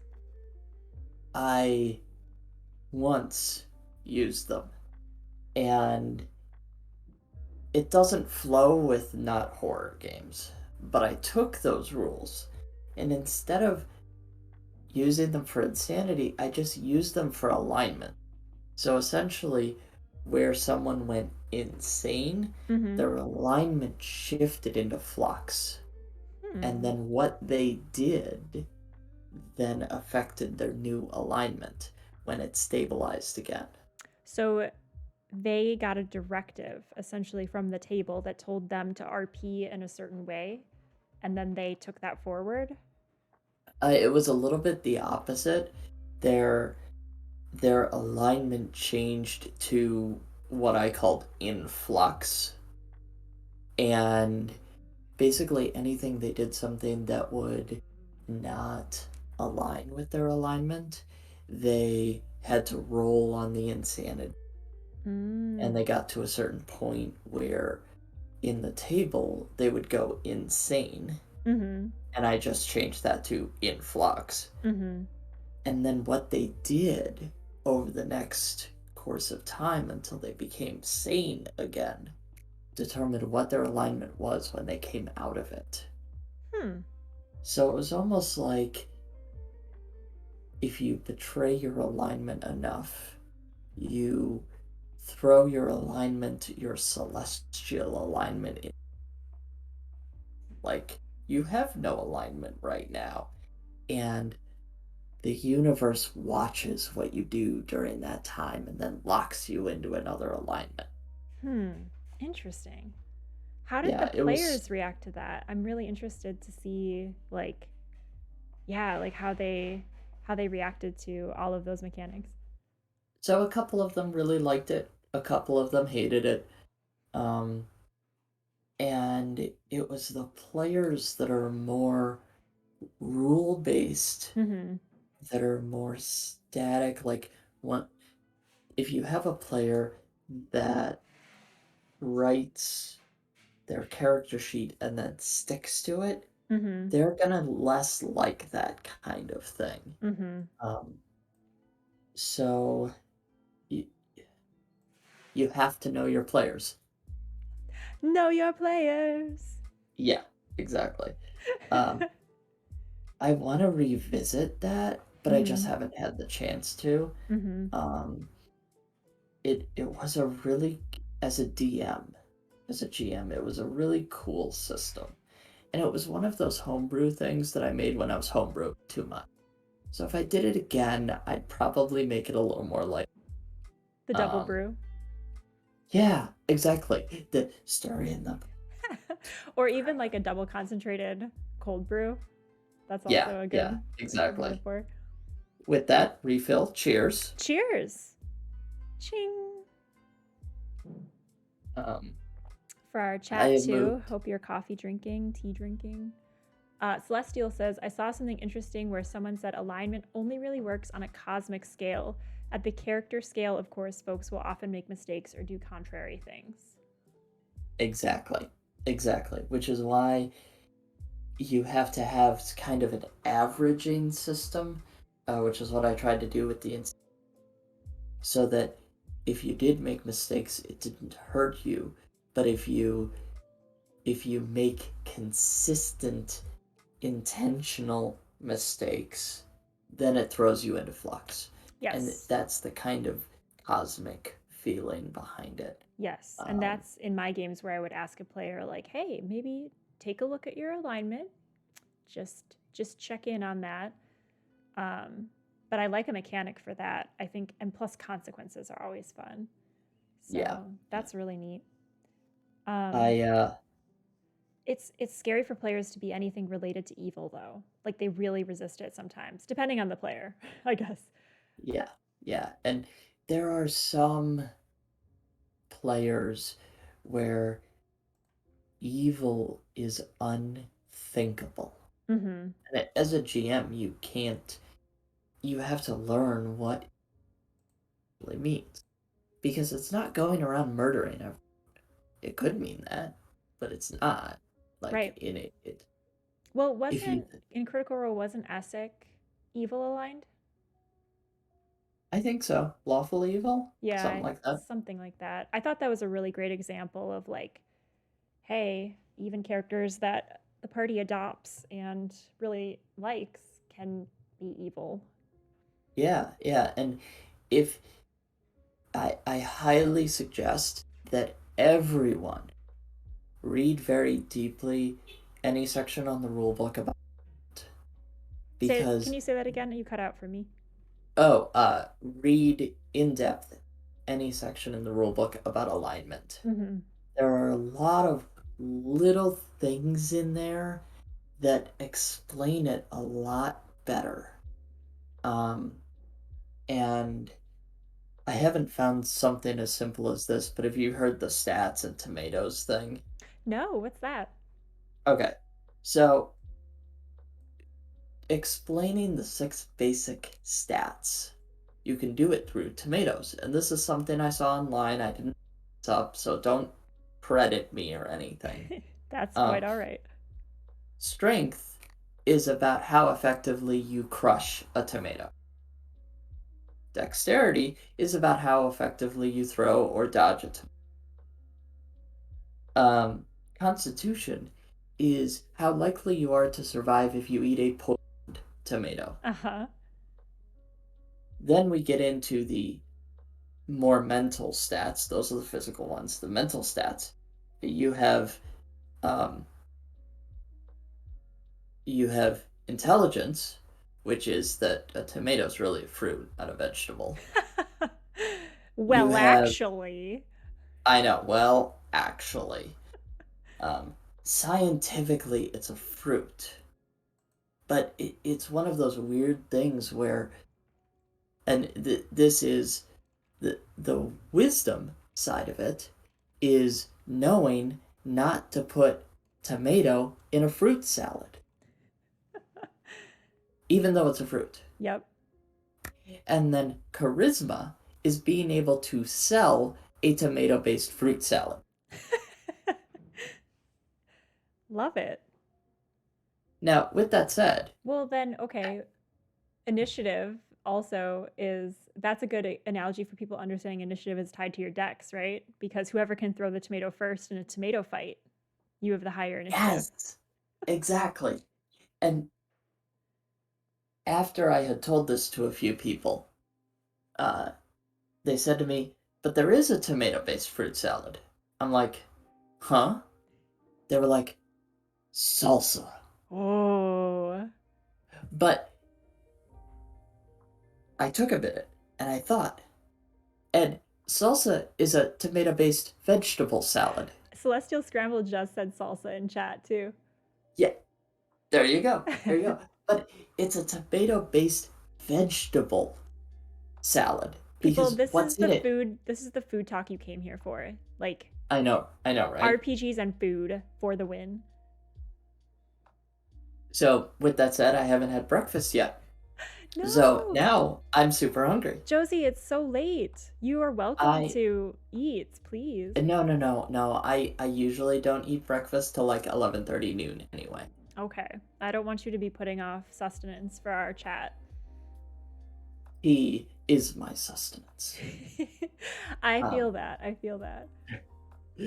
when I was just a couple of years ago, I used to drink coffee, Mm-hmm. and I always drank coffee up until about lunchtime, and then I ate breakfast, lunch ish. I ate brunch, and then I would have like a large snack and then eat a late dinner. Hmm. So I'd still get three meal. Why are we talking about my food habits? I don't know, but I feel like you'd really like living in Spain. That sounds like a Yeah, Spanish yeah. daily meal. Celestial says, today was my every couple of months big breakfast day. Oh, that sounds so good. I usually don't eat it, but I made eggs, bacon, toast, and a fruit smoothie. Yes. Yes. Oh my God. I am gonna go make some eggs and bacon after this. Well, okay, how's this for a transition? Downtime, food, lodging, all of the like little nitty-gritty things in, let's say, D&D. Um, what are your experiences GMing that? Because you can get in the weeds with it or you can ignore it completely. How does it make an appearance in your games? You want to take a guess at what I'm about to say? um, that it is a very important part of every balanced GM's diet. That would be good. But no, I was gonna say know your players. Every every player Yep. has a different way that they want to play that. Um, you can go very lightweight, where you know, end the adventuring day and go to the inn and that's it, and then just charge the money when they wake up or something like that, and just assume they have, your average dinner, etc., etc. The important part that is part of every balanced GM's diet is don't forget to charge the money Yes. for them sleeping. Yes. One of the biggest problems that unfortunately I fall into way too often is I forget to nickel and dime them for everything. So Mm-hmm. they have too much money. Mm-hmm. Yep. The lifestyle expenses are your friend. Um, Yes. so yes, know your players. I would add for things like this, because they're more like world based, I come in with what it looks like. Like, so I have a system of, this is what happens with city life, this is what happens when you're traveling, and then I feel it out, because especially for new Mhm. players, this kind of nitty-grittiness, it's almost too much to bring up at a session 0 even, or like to ask opinions on, because it might be something they don't know yet until they're reacting to it. So like, I think know your players is still a good vibe for this, but know to check in with your players maybe Yeah. on this type of stuff, because like I remember in our game that we played together, that was really my first foray into really intense wilderness travel over Mm-hmm. multiple sessions. And if you had asked me at the beginning, how do you feel about wilderness travel, and like legitimately just wandering around, like dying of thirst for like 6 hours of Oh your my real God, life, he almost died. I would be like, I actually think I would have been like, that sounds like cool, like let's get survivalist, let's do it. But like, if you do that for too many sessions in a row, it loses the grittiness, and you can get into a slog, or like you can get into like Yeah. a hypnosis pattern with it. So, and I didn't know that at the beginning, but yeah, I think for me, I like a little bit of wilderness travel. I allow for fast travel if you're going back to a place that you've been before, taking the same way that you got there. So I'm piloting a homebrew mechanic. And if you guys have fast travel tips in chat, or Josie, if you've done this, let me know. But I'm looking into kind of the Zelda mindset of like, you have to go and travel and unlock the watchtower. And then once you've unlocked it, you can fast travel there whenever you need to. Okay. That makes sense. Do But you? not without losing. So you still lose resources. You still like, it's still like a inventory drain. There's Okay. still a risk of encounter. So I'll pilot I'll pilot this live with you. I'm thinking it's going to be something like, you still have to decide a marching order. It's a static marching order for the fast travel trip. You still have to do rolls, and there's still a chance of an encounter, but we basically cut out all the role play from a fast travel if the players are interested in getting to the place versus having a session of getting there. Which inevitably, if you're shooting the shit on the road, that's going to be your session that day, or at least a large part of it is the travel component. Mm-hmm. But yeah, open to all ideas on this, because I don't So like to minimize it. I think it's an important part of the game, but at the end of the day, I also have to get them through the through the adventure. yeah, and So my players are interesting because they would go the other way. What fast travel would mean to them is that it consumes resources, it consumes days, and they role play out the conversations that happen during the day. We're skipping encounters, we're skipping rolls, we're skipping march order, all of that kind of stuff. So it's all about know your players. With that said, once they get to level usually shortly below 10, 7, 8, 9, 10, I am going to introduce to them some method of fast travel. So if the wizard has teleport, if something like that happens, in the case of um, in the case of the campaign I have now, in every city above a certain size, there's an adventure, An and sorry, you cut adventure what? adventurers guild, Oh, uh-huh. Yeah. and that adventurers guild has a two-way teleportation circle where not only you can arrive there, but you can leave from also. So they've essentially unlocked a network of fast travel between all the big cities Yep. That makes that sense. they can use at will. Um, but they still have to do, like, if they're going to go to another area, there's going to be quests with all the little cities that Yep. don't have adventurers guilds. Yep. So they still need to do the travel from there to the city. But all the big cities are unlocked at this point. That makes sense. I think that's kind of the vibe I'm going for, except I'm running Mines of Phandelver, so there's really only a tiny city and then a bunch Mm, of weird outposts. So, but I also, I I don't want to minimize the hijinks of the road, and yet I think at some point it's just roleplay opportunity, which my players don't need. Like they'll roleplay the hell out of wherever they are. So if they're going someplace new, they still get that roleplay opportunity on the road. Um, but if they're going back to someplace, really what I just want to take out of them is their resources at that point. Like, did you outfit for the yeah. journey? Um, what kind of journey did you have? What state do you arrive? So I'm almost thinking of it like Gloomhaven. Have you played Gloomhaven? Mm, yes, yes. It's kind of like the road event, but you don't have to spend 3 hours on your road event. You spent all this time setting up Gloomhaven. God damn it, you just want to play Gloomhaven. So Yeah. the road event might get you there in a state where like you have a curse card or you have -3 HP or something, and you arrive, and then you're like, all right, let's do this. Yeah, that makes sense.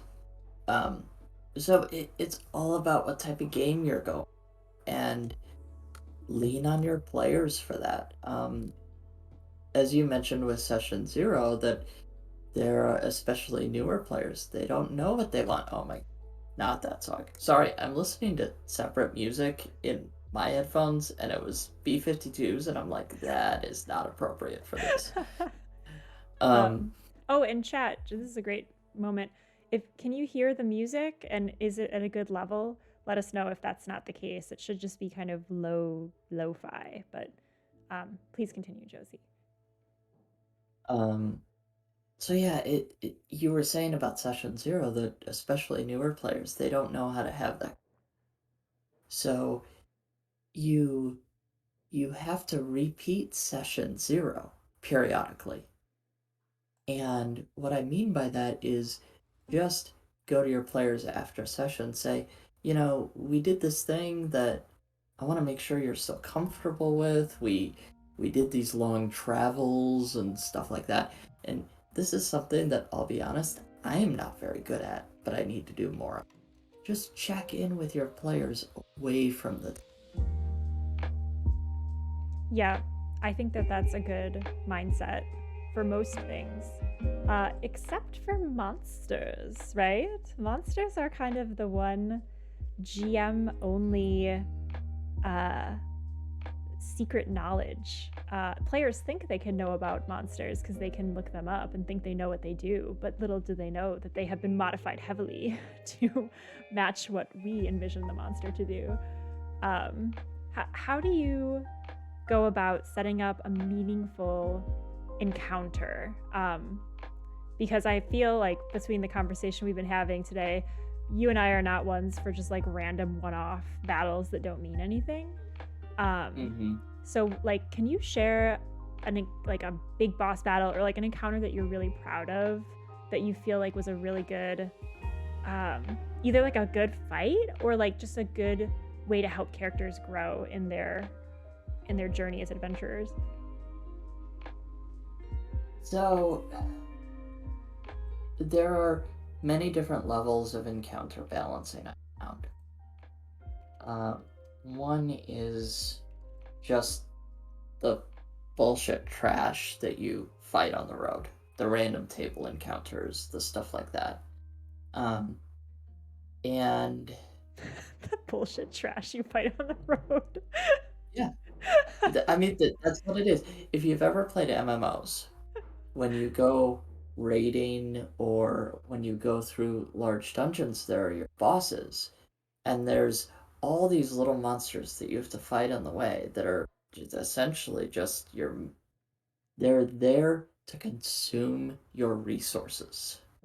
Yes.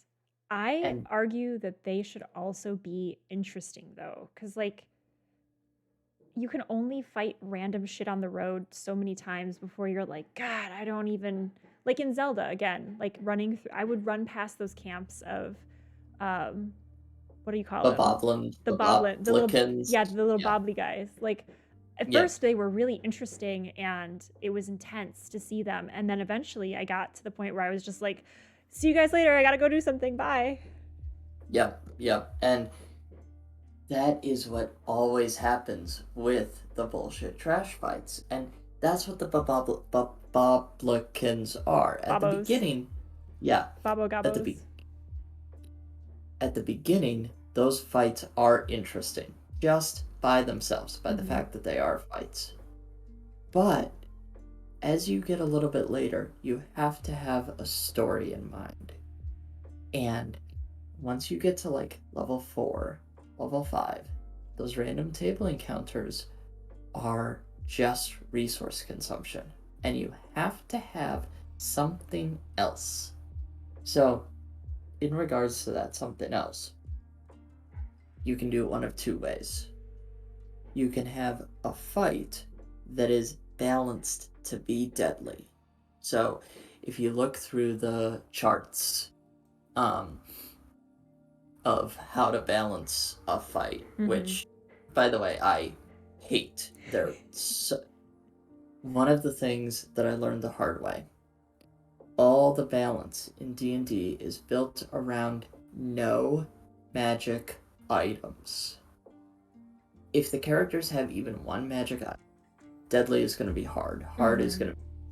going to, stuff like that. Mm-hmm. So I am the kind of GM that gives a lot of magic items. And so I have to intentionally make things more deadly. Mm-hmm.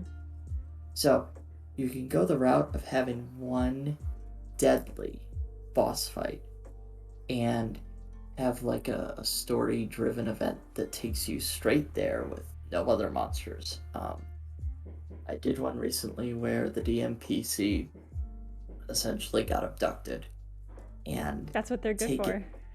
I know, right? Um, but what's interesting about that is I did do rolls for that. Mm-hmm. And if the rolls didn't happen the way I needed to, Oh, you cut out for um me again. If they oh, didn't happen if though. the Mm-hmm. I would have had to have re-strategized Mm-hmm.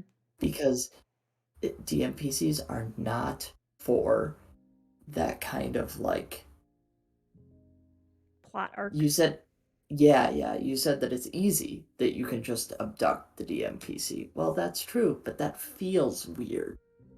If Um, it's a if it's well, it doesn't feel as weird to me. In D&D, yes, it feels weird. But in these other systems, they have what you call a hard move. You have hard moves and soft moves. Soft moves, you set mhm. it up by saying, you see someone crouching in the bushes, they're trying to abduct your DM's PC, what do you do? versus a hard move, which is someone reaches out from the bushes, grabs your DMPC, and drags them off into the night. And so I think because I do play so much Powered by the Apocalypse, hard moves in D&D, I guess I'm not as... Yes, you have to make rolls in D&D that you don't have to do in the other systems, but I'm not as adverse to them as I think I would have been otherwise, had I not also kind of been in these other systems so much. The hard moves, if you do them too much, are what make it feel railroady. Yeah. Thank you. My English is starting to break down. That's because you need a delicious breakfast like Celestial Scramble had this morning. Celestial, why don't we all get the bacon and eggs is my question. What's going on? Send it over. Can you airmail it? Airmail. Warm. Yeah. Oh my goodness. So what was I saying? Oh yeah. So DMPC gets abducted. Mm-hmm. And it was a short adventure to find where the DMPC had went. Mm-hmm. It became mystery. And once they got there, there was a single boss fight that was deadly. Mm-hmm. What was the boss? It ended up being... So I'm running a kind of Devil's campaign. Mm-hmm. So it was a Master of Cruelties at that level. And my big bad was there and just like taunted them and left them with the Master of Cruelties. And the Master of Cruelties is kind of an interesting thing because the DMPC didn't fight with them because the DMPC was abducted. And even when they found the DMPC was drugged and asleep for balance sake. Mm-hmm. The Master of Cruelties lives on fear. So it was almost like one-on-one and then two PCs. Mm-hmm. So it was actually really a cool fight. That is cool. But it was deadly. And that's one way to do it. The other way to do it is to have your... So, in terms of plot, that Master of Cruelties had to have a link, not only to the DMPC who they abducted, but some kind of knowledge about both of the other PCs to make that feel enough. Mm-hmm. Some kind of stakes. Something to... Yeah, something to strike fear into those PCs. And as a DM, of course, you know what's going to strike fear into all of your characters. And your players. Yep, exactly. And it's not about the players, it's about the characters. Yes. Like I said, I don't play horror, so I'm never trying to scare the player. Yeah. But I do... Caveat also for session 0 of like the line between player and character comfort. Yeah, exactly. So the Master of Cruelties has to have some way to get information about all the different characters, and reading the Master of Cruelties was very fear-based, so you have to figure out what would strike fear into the hearts of all of these characters. And that's kind of how I tagged it to be for all the characters, because you can't have a big boss fight that's just one. The other way to do it is in a dungeon. You've got your trash mobs that consume resources, blah blah blah, a short rest, da da da da da. There are whole walkthroughs on how... Oh, you froze again, Josie. Right. Wait, nope. Okay. BRB to fix Josie.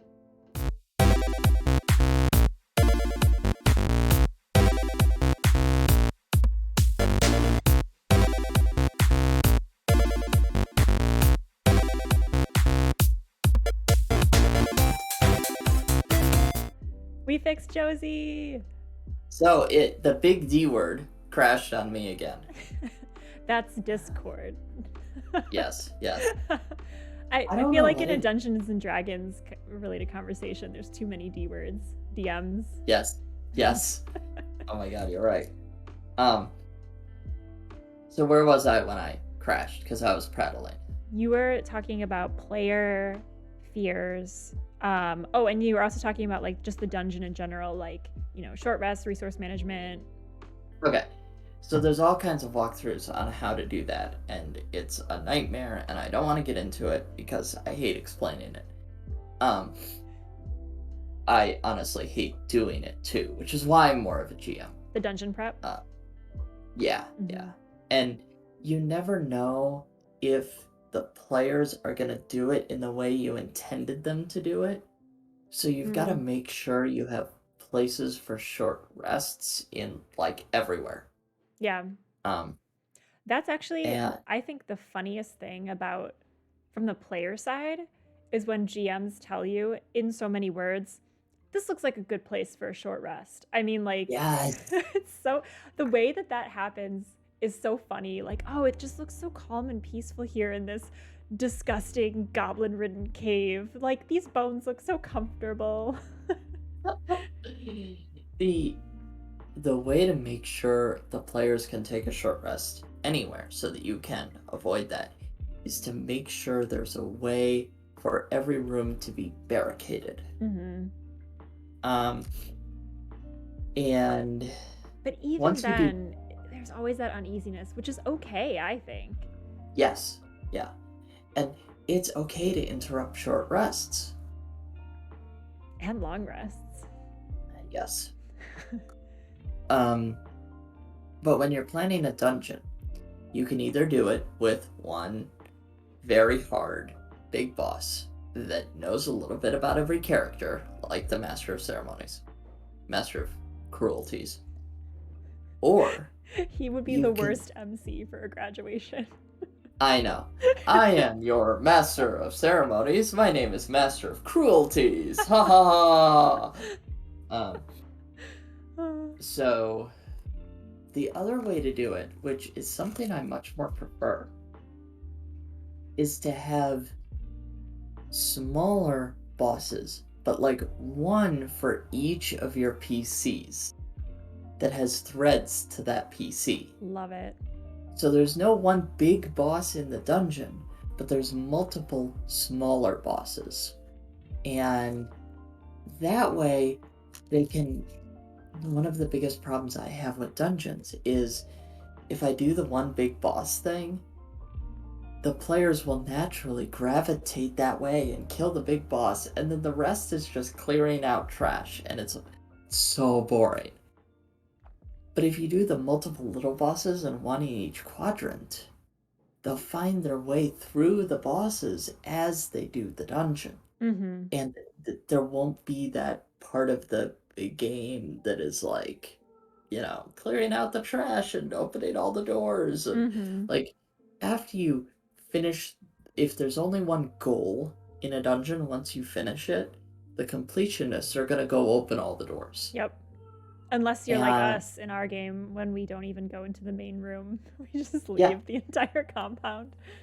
yeah, exactly. Yeah, So Celestial those are the. Scramble is saying, yeah, you can. Oh, there's always excessive resting with narrative consequences. Like, yeah, you can totally short rest after the weakened owlbear encounter you took down in 2 rounds, but you'll lose the element of surprise in the main combat encounter. Yeah, yeah, absolutely, that too. And there is a rule in the DMG that you can only long rest once every 24 hours. Mm-hmm. And the concept behind that is you're not tired enough to sleep. Hey, thanks for the And sub, Roaming D&D. yay! I don't know why we have double announcement. But yeah, I'll figure that out later. But thank you for the sub. Thanks for the support. Yay! Yay! Jazz hands! So yeah,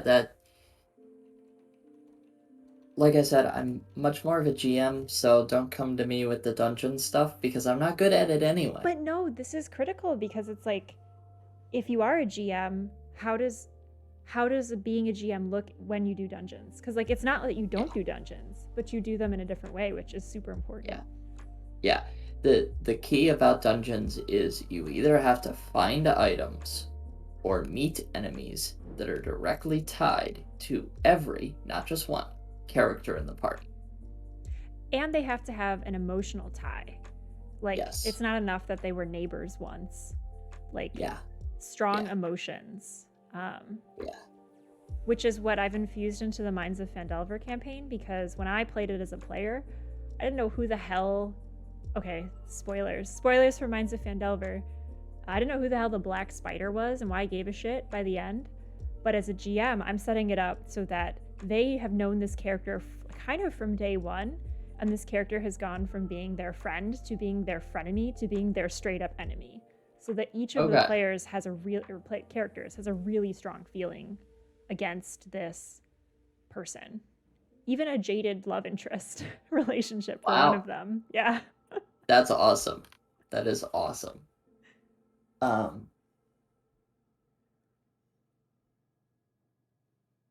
what's next? I think I'd like to talk Whole new about. topic. Yeah. Well, let's see. Chat, do you have anything that you're thinking about that's come up? We'd love to hear your questions or your thoughts. I've got a whole list of deliciousness here, but we'd love to hear from you. In the vibe of know your players, we also want to know our chat and what you're Yes. interested in hearing about. Know your chat. Know your chat. I Um, wish I could do animations to just like on the fly come up with some like really cheesy like star wipe animation. um, so I'm going to, for those of you that are here, I'm gonna start streaming pretty soon. I haven't done it much before. Once I get my hair back to pink, it's this blonde Yes. because it's gonna be pink. Um, I am gonna start streaming games like City Skylines and just hanging out chatting while I play, City Skylines or Stellaris or stuff like that. Um, I'm popping you so, into chat as we speak. okay. Holy Machina. I think it's 42 on Twitch. Oh, it is? Okay. 42. Um, so in some places I go by just Holy Machina, some places it's Holy Machina 42. I will always use 42. Um, Basically whether I could get Holy Machina or not. Um, Yeah, I'm very excited. I hope also that you come back as a player on our stream. We're doing well as we wait for chat to generate some topics for us. Come on, chat, bring it on. We'll do a little bit of like promo jazz hands. So this time slot on Sundays, 9 a.m. Central to noon. Um, this is our kind of refresh weekend. So after every campaign, we do 3 to 4 episode campaigns. We have Roll for Coffee on our off week, which is where we talk with GMs and shoot the shit and drink beverages in the morning and get jealous of other people's bacon. So that will be once a month essentially. And then Pocket next, Bacon. pocket bacon. Oh, I would even take pocket bacon at this point. I Yep. had oatmeal. My heart is healthy, but my heart is also sad.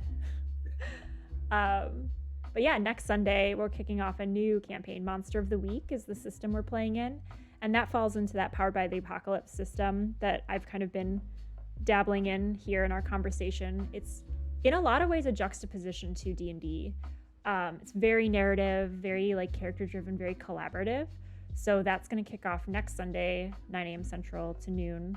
And yeah, the Sunday spot is for all things nerdy RPG stuff. Uh, Chat has given us some more jealous breakfast things. Roaming D&D Nice. has French toast with Foster sauce and bananas. Ah, Oh my goodness. so jealous. Well, if chat's not chatty about topics, I have a topic for you, Josie. And we talked about this a little bit before, but like personality types and GMing, like you and I both said, like we're introverts. but we have kind of a little like brain switch that, like, for me it's being a teacher and GMing. Like, how do introverts GM? Like, what has been your experience with that thus far? So, as an introvert, it is interesting. Pardon me, lotioning my hands and arms. Dude, winter, it's ugh. I know. Uh, as an introvert and as a GM, I feel like most people misunderstand introvert to be they are incapable of socializing or incapable of being with people or it makes them uncomfortable. That's not what being an introvert means. Being an introvert is about where you get your energy, what feels like work, whereas what feels like play. And for introverts, socializing feels like work and expends their energy, and they recharge through other means. So, as a GM introvert, I have to make sure that on days where I GM, even days where I play D&D, I have to set aside an amount of time to do something that is recharging for me, like playing City Skylines and watching a TV show on Netflix or something like that. That interaction is just expending, and you have to be conscious of that and aware of that. And um, like in my work, I have times that I do meetings and times that I do like focused data analysis and stuff. And the focused data analysis recharges me. So I make sure that every day there's a block on my calendar where I can recharge, ideally right in the middle of the day. So I have meetings and then that recharge time and then meetings again. And that's when I'm at my best. And that's really what it is about being a GM is making sure as you're going into the session. You have recharged enough, and you have some way to recharge after the session. Um, One of my biggest problems a while ago is I would do the session, then immediately go to bed, then immediately have to go to work. So, in that whole time, there was no real social recharging, so Mm-hmm. to speak. Yeah, I was physically recharging my body, I was mentally recharging because I was sleeping, but it's almost like there's a gas level for Mm-hmm. that. Extroverts, on the other hand, they they recharge in doing things like D&D, in Yep. being social. So you see a lot of extroverts that do GM because that's how they recharge. And they're getting away from they're recharging from like work where they need to sit and focus and deal with these spreadsheets or something like that alone. Um, so that's kind of just making sure that there's recharge time around it. Yeah. Yeah, that makes a lot of sense. And I also think, like most things, it's not a binary either. Like, Hmm. I'm an introvert, and yet I feel like my gas gauge, it like ebbs and flows. Like, I do get recharged from, not from socialize. Like, if I have to go to a party for work, let's say, and I have to hobnob and, Oh God, kill schmooze, me. schmooze entrepreneur, like, I'll do it, and some elements are fun, but I think it's mostly like ebbing the gas level of my, energy. And so, but with D&D, with GMing, with being a player, it's I feel like it's refilling the tank, but also at the end, it drops to zero really quickly. Like, I think during the session, as an introvert running a game, even doing something like this, I have this like performative element that's like activated. And then afterwards, the introvert part of me is like, let's sit Yeah. down. let's let's decompress.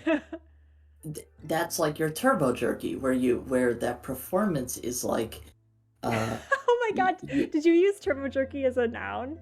I did. I very much did. Love Where it.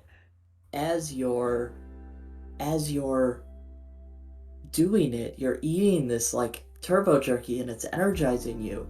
but it's not really recharging you. Yeah. Yeah. Yeah. So I guess like that's an important thing too for GM prep is what can recharge you during this game, or if not, what can recharge you after the game, Yeah. especially for introverts. But like that's the beauty of RPGs is it's not just catered to one personality type. And like honestly, if you're watching this and you're not a GM or you've never GM'd, try it out in a safe space with people you trust or know. Like you might surprise yourself because it's not just for a certain type of person to do it. And Yeah. it really like amplifies a lot of the things that you didn't know you had in you. I definitely like GMing has helped me in my work meetings because it allows me to have it taught me how to have a bigger presence. It taught me how to listen and react. Mm-hmm. Um, so it's definitely improved me as a person. So is D&D.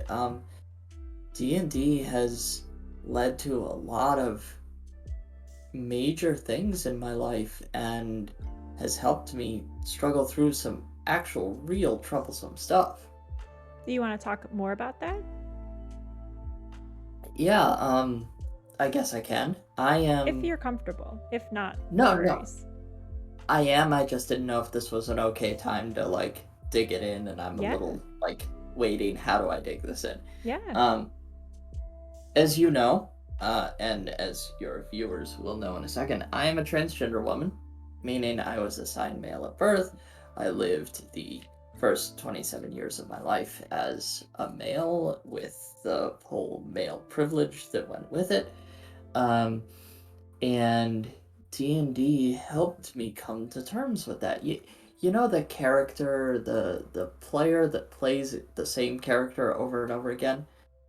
I always played girl characters. Didn't quite understand why myself. And they were always like not comfortable with themselves or had low self-esteem or things like that. And it really helped me come to terms with my own gender identity, Mm-hmm. um, as well as other things in my life helping me come to terms with it. And it's been D&D has played a very, very large role in improvements in my life. It helped me with my parents' divorce. It helped me with the loss of my stepsister. All kinds of different things like that. It has helped me process and work through by having a character that was processing and working through the same situation, um, What about the GM or side of something it similar. for you, Josie? Does the GM side help you process in a different way? Do you feel like you've activated that in your experience of the game? So, on the GM side of it, it's less about. I'm gonna take my glasses off for a minute. On the GM side of it, it's less about me and understanding me and helping getting me through something. It's about helping me understand the structures of the world. Mm-hmm. The why why does politics work the way it does? Why does the what just why these things bigger than me exist? Mm-hmm. And all of a sudden I find these questions building themselves into the worlds that I play in. Mm-hmm. And I'm exploring the larger concepts as a GM, as my players are exploring their concepts. Mm-hmm. Um, I played one homebrew world where there was a library that like maintained knowledge and kept it and didn't share it. And I was exploring why uh, America is so wealth driven, and this library was a allegory of America and wealth and the richest 1% and stuff like that. Mm-hmm. Um, and it really helped me come to terms with how that system came to exist, why that system exists, what good that system has, because there are some good effects that come from it, even though there aren't that many and they're not really worth it.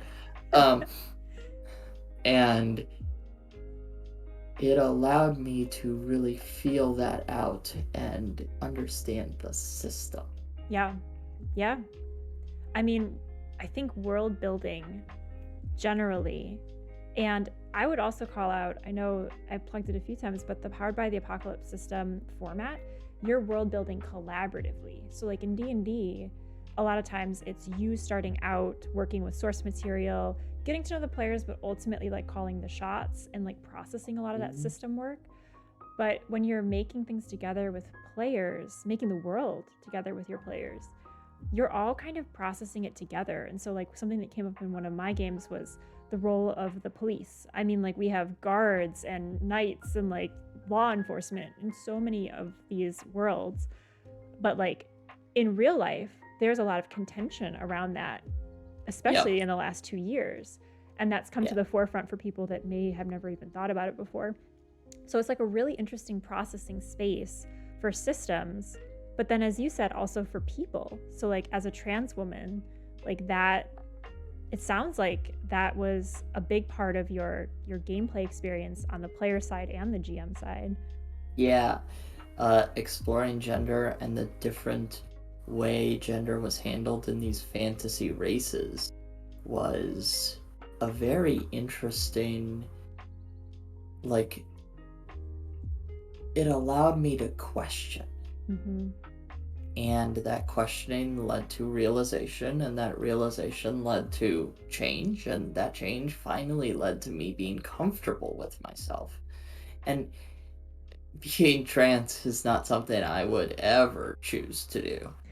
Um, there is way too much pain and hatred and frustration that goes along with it. It is not something that, God, if I could have been comfortable with my gender assigned at birth, I would have been. Trust me.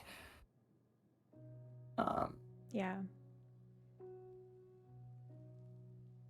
so obviously, if y'all have questions about that, let me know. Um, Celestial says, I finally changed the gender of my character in my current game, and that has allowed me to also become more comfortable in real life. yeah, yeah, it really does. And there was one of the DMPC I'm playing right now, and one of the characters I was never able to fully explore that I played was a changeling. And that idea that you can change your physical form on a thought Mm-hmm. is was huge to me then. And the unfortunately that campaign fell apart before I really got to explore that character, and I feel like I still haven't fully explored that thought. Mm-hmm. So I have now reintroduced that character as my DMPC, so I can feel that out at the Mm-hmm. same time. Particularly when it comes to my own situation of surgeries and uh, et cetera, et cetera. Like, I don't know what I'm comfortable with. Yeah. Uh, Yeah. Yeah, I think that kind of, so it sounds like it's healthy and healing in some way, but also it can be a very vulnerable space when you're yeah, finding things out live in game like that. And like from the GM side, I would just say, like, because I that really resonates with me too. When you said surgeries, I haven't had the same types of surgeries as you have, but I have had my own, you know, over 30 in a world like this sucks. So, yeah, the human body is fragile, and I have my own triggers with that too. And so it's like, you know, there's a lot of bodily injury in D&D. Like, you never really know what's going to help heal you and what's going to help trigger you. And I think yeah, for you as a GM and also for your players, like session 0 is great, always have it, but check in, know your players, checking in yeah, with yourself, like making adjustments, changing course throughout the game. It's so important. Yeah. Otherwise, you're finding things out, but you're not having that space to reflect on them.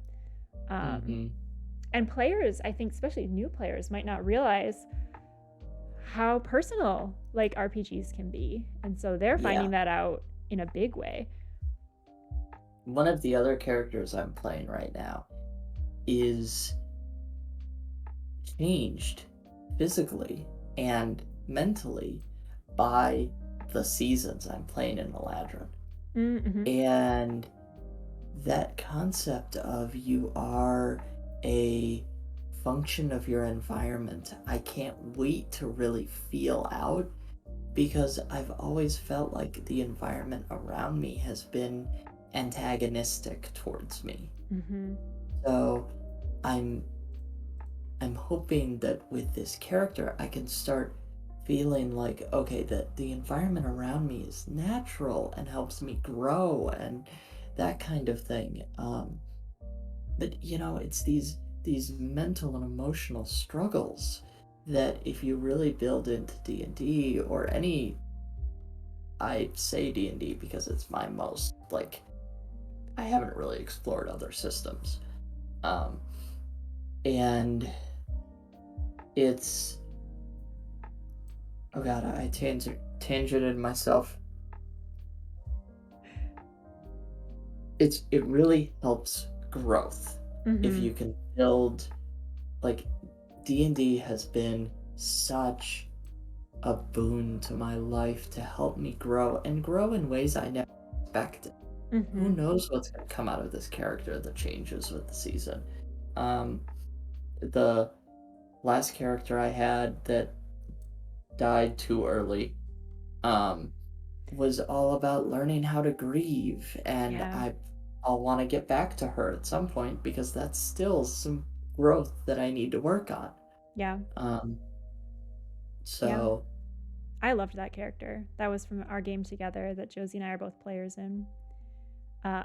We both did an interesting multi-class. Josie, she did was a barbarian cleric. Eric, Yeah, yep, the barbarian part coming out of that grief that she mentioned, and then mine, I built my character to be a barbarian at the beginning, and then realized it was a terrible idea. If you ever try to build a barbarian gnome, it's very difficult, and the game does not help you do it, and the mechanics are stacked against you. So I switched it very last minute and kept most of the concept, but switched to a bard because I'd never played a bard. Also, kind of a weird mismatch. So he's essentially a multi-class in that he's a soul of a barbarian, but as a bard.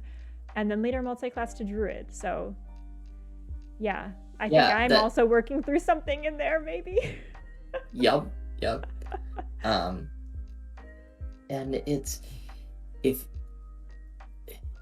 if you really dig deep, like I didn't even plan that character to be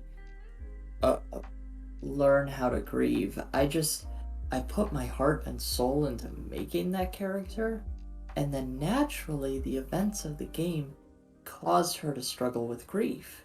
Yep. And then that resonated with me and I kind of doubled down on it, and that's kind of where the best comes from.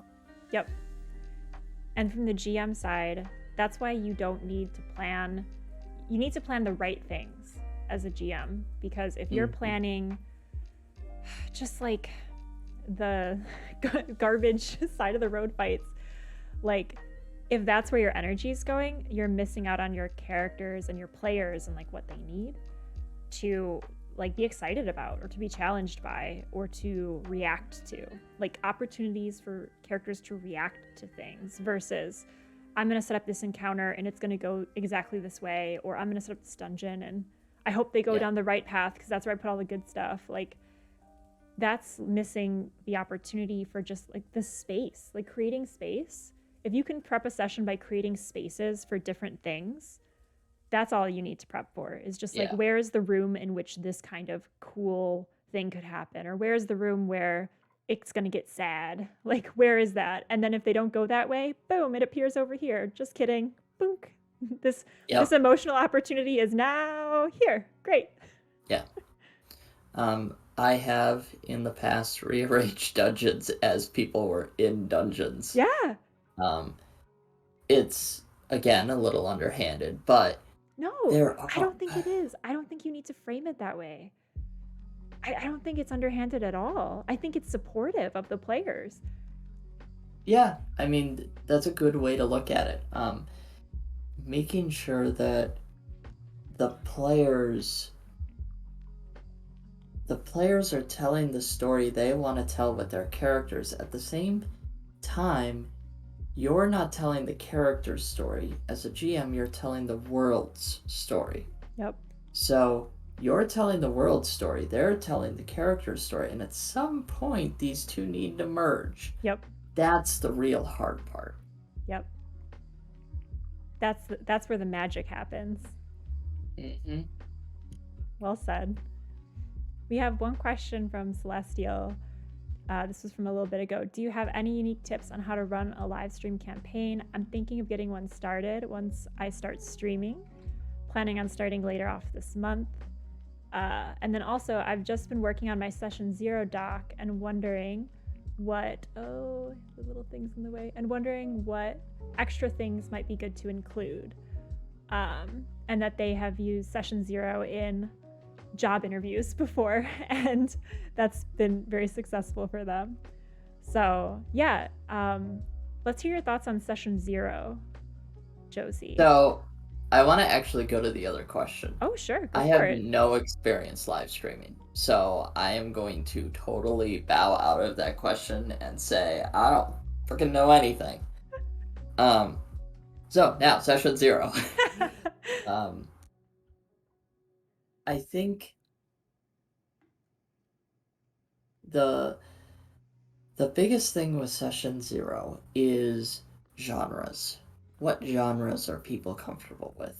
Horror, sci-fi, mystery, uh, combat heavy, that kind of stuff. You've got the book genres, you've got the gaming genres, and it doesn't have to be one, it doesn't have to be six. It's not like, you know, it if players don't want comedy in their campaign, that is okay.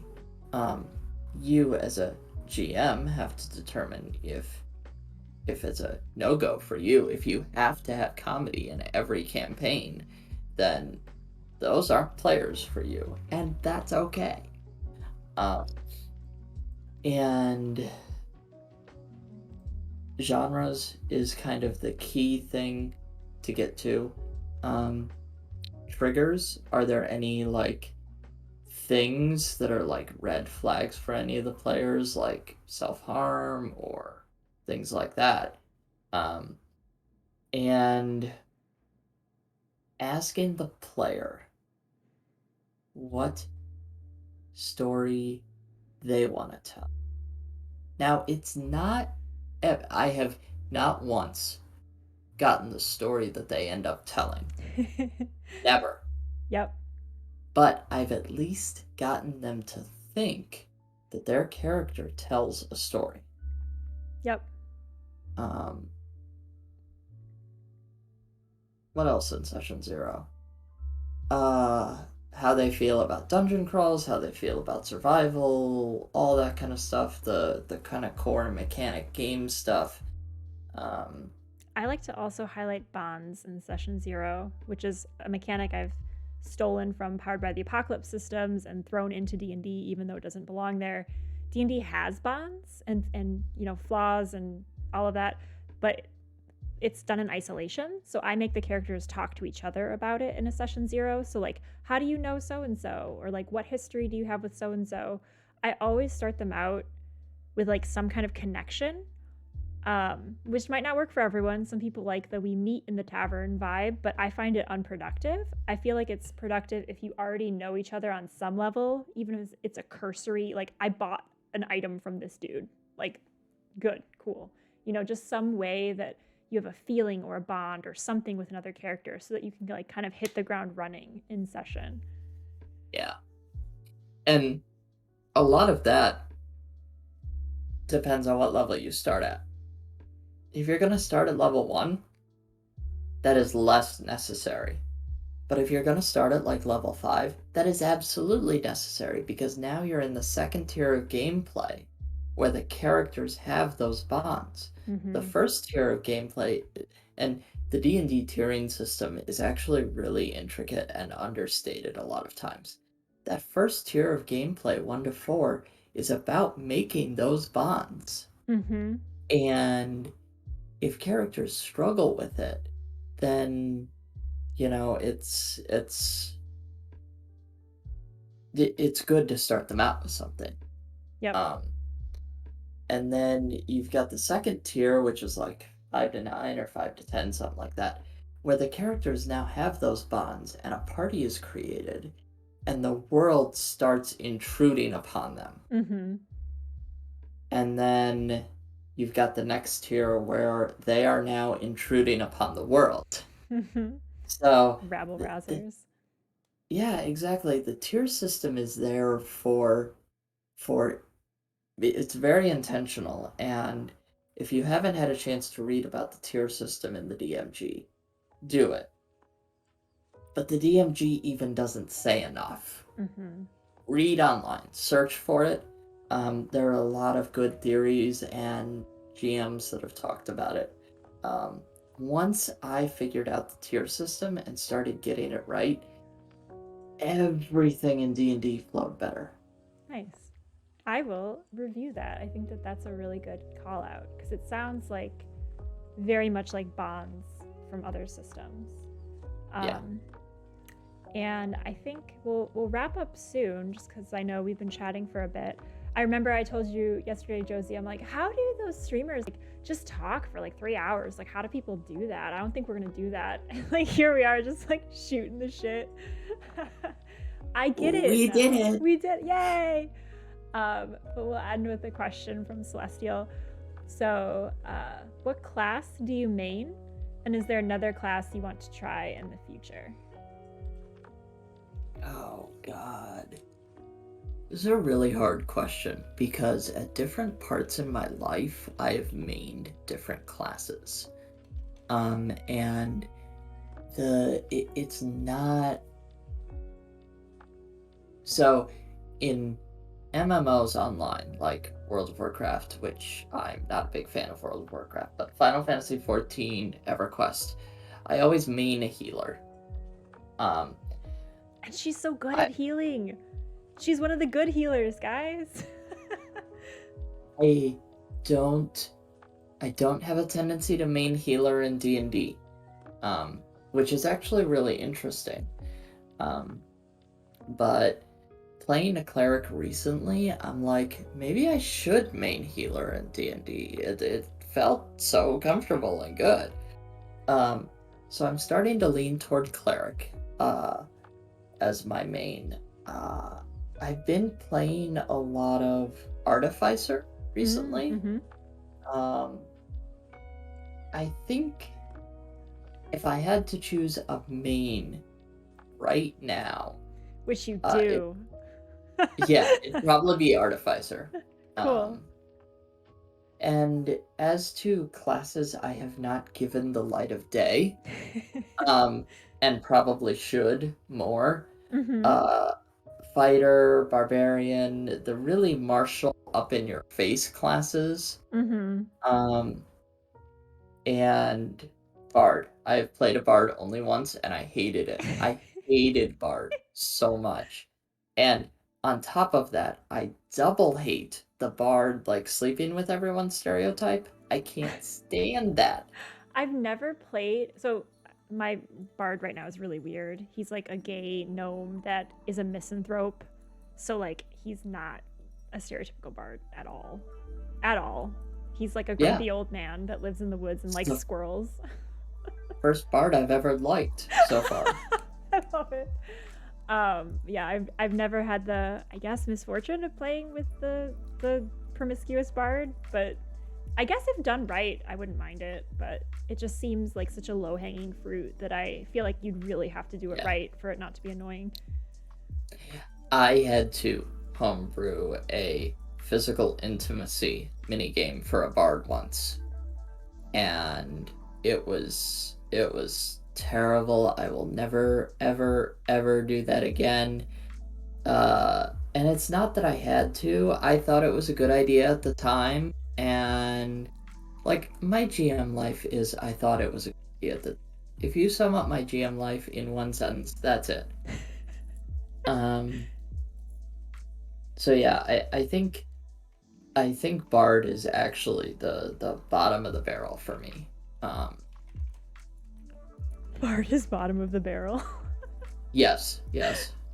All Uh, right, Bard lovers out there, like this has been like the gauntlet has been thrown down. I will never deny a player making a choice they want. Like if they really want to play a Bard, so be it. Um, but and if they want to be one of those sleep around bars, so be it. But I'm always fading to black Yeah. now.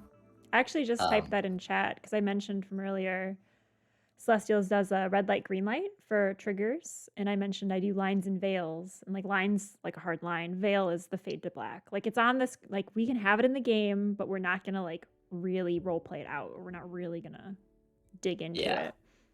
yeah. I know physical intimacy is a tough topic for me, so I Mm-hmm. always veil that one now. Mm-hmm.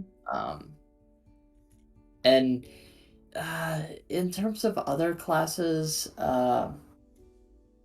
I really want to give more to Warlock. I can never really get into Warlock because of the patron concept. Mm-hmm.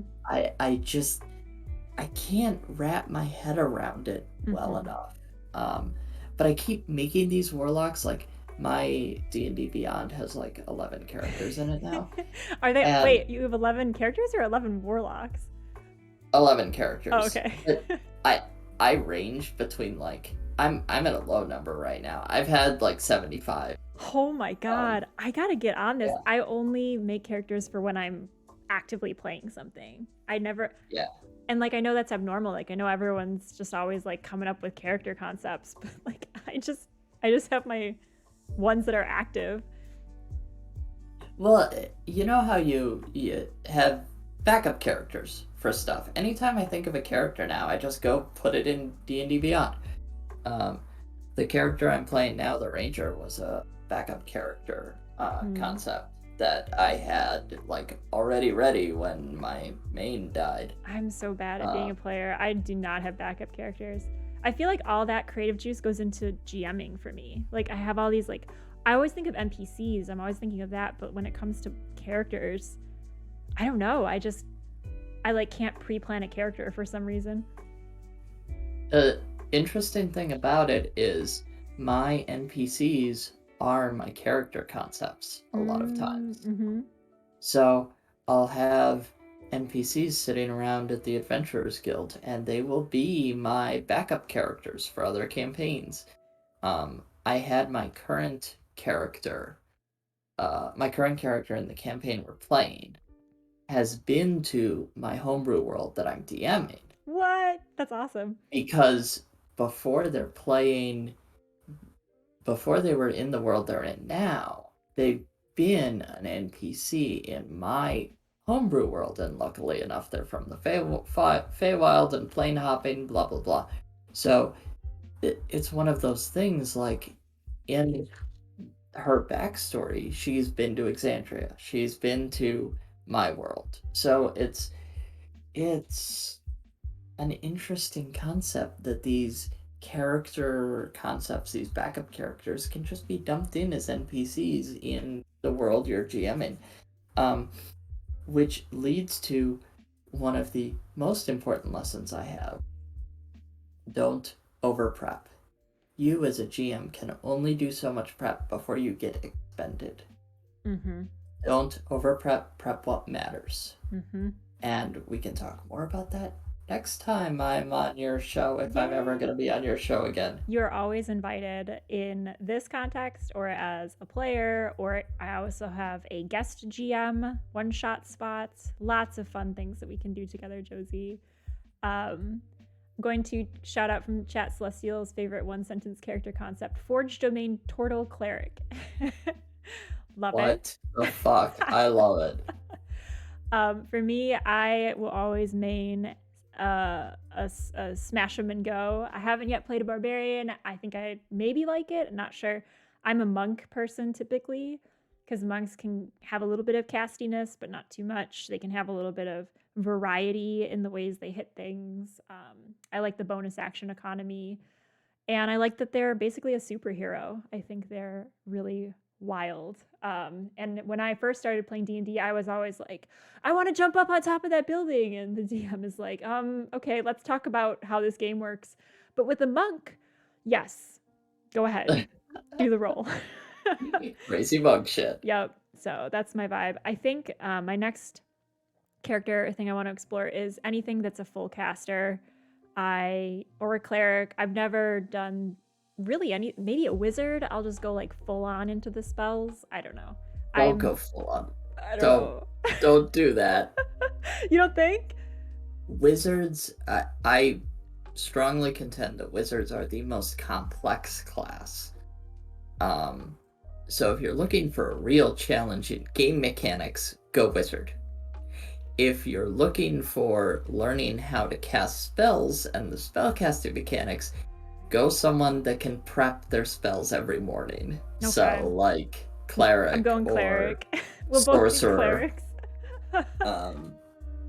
Sorcerer I really like. Sorcerer also gets a bad rep, but yeah, seems all right. Sorcerer, I really, really want to play a high-level sorcerer. Every time I play a sorcerer, the campaign dies. It's like... So close. I know, right? Maybe that'll be the experience. I feel like we've talked a little bit in chat too about high-level games and how no one gets to play them. So maybe there's a high-level game in our future somewhere. Oh and god, that'd be crazy. We won't know what to do with ourselves. Like, oh my god, what are all these abilities? If you jump in at a high level, there are so many abilities and so many things you can do that it slows the game down because you don't know them all. Yeah. I think if Mishwagana is still in chat, he recently ran a level 20, and I know was worried about some of that. So we'll have to check in with him at some point on that. But for now, I'm gonna wrap us just so that we can enjoy the rest of our beautiful day. I also want to again plug Josie's channel. She's going to be beginning streaming again, and so if you can take a moment to follow her, that would be amazing. So let me go ahead and pull that over here. I'm just a ridiculous person that plays city building games and like whatever I'm playing on PS4 at the time because it's so easy to stream on PS4. Tom owes me a streamer kit too, so I can stream other stuff. You're Holy Machina 42, right? Yeah. All right. So I just dropped that in chat.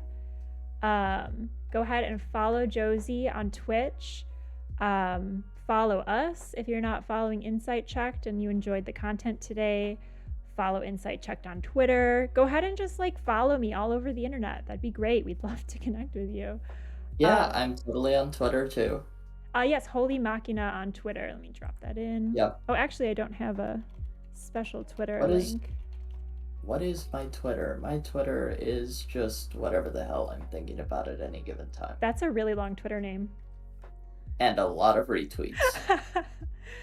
But yes, thank you all for joining us today. We had a really good time. This was a great inaugural episode of Roll for Coffee. Wasn't it though? It was so good. Thank you so much for coming, Josie. And yeah, we'll see another GM next month in between campaigns. Again, Sunday mornings. Come back here for our TTRPG Monster of the Week. We're playing Outer Wilds on Thursdays at 7 Central. Lots of good things happening. So we'll actually find someone to raid. Oh, C+ Content is playing right now. They're great. We'll raid them for sure. But yeah, thank you so much. Stick around for the raid. You're gonna love. What is this whole raid thing? Oh, it's like we take our party. It's like if you're at a party and everyone's like, let's go over to Bill's house, and then everyone just like runs into Bill's house and like keeps partying. That's essentially what we're gonna do right now. Okay. But yeah, thanks for joining us, Josie. Really loved having you. Thank you, chat, for hanging out and for all of your questions and engagement. And we're gonna raid C plus content. Really do stick around. They're great. They did a Brindlewood Bay RPG recently that was phenomenal. So we'll go check them out now and see you guys soon. Have a great rest of your day. Ta ta!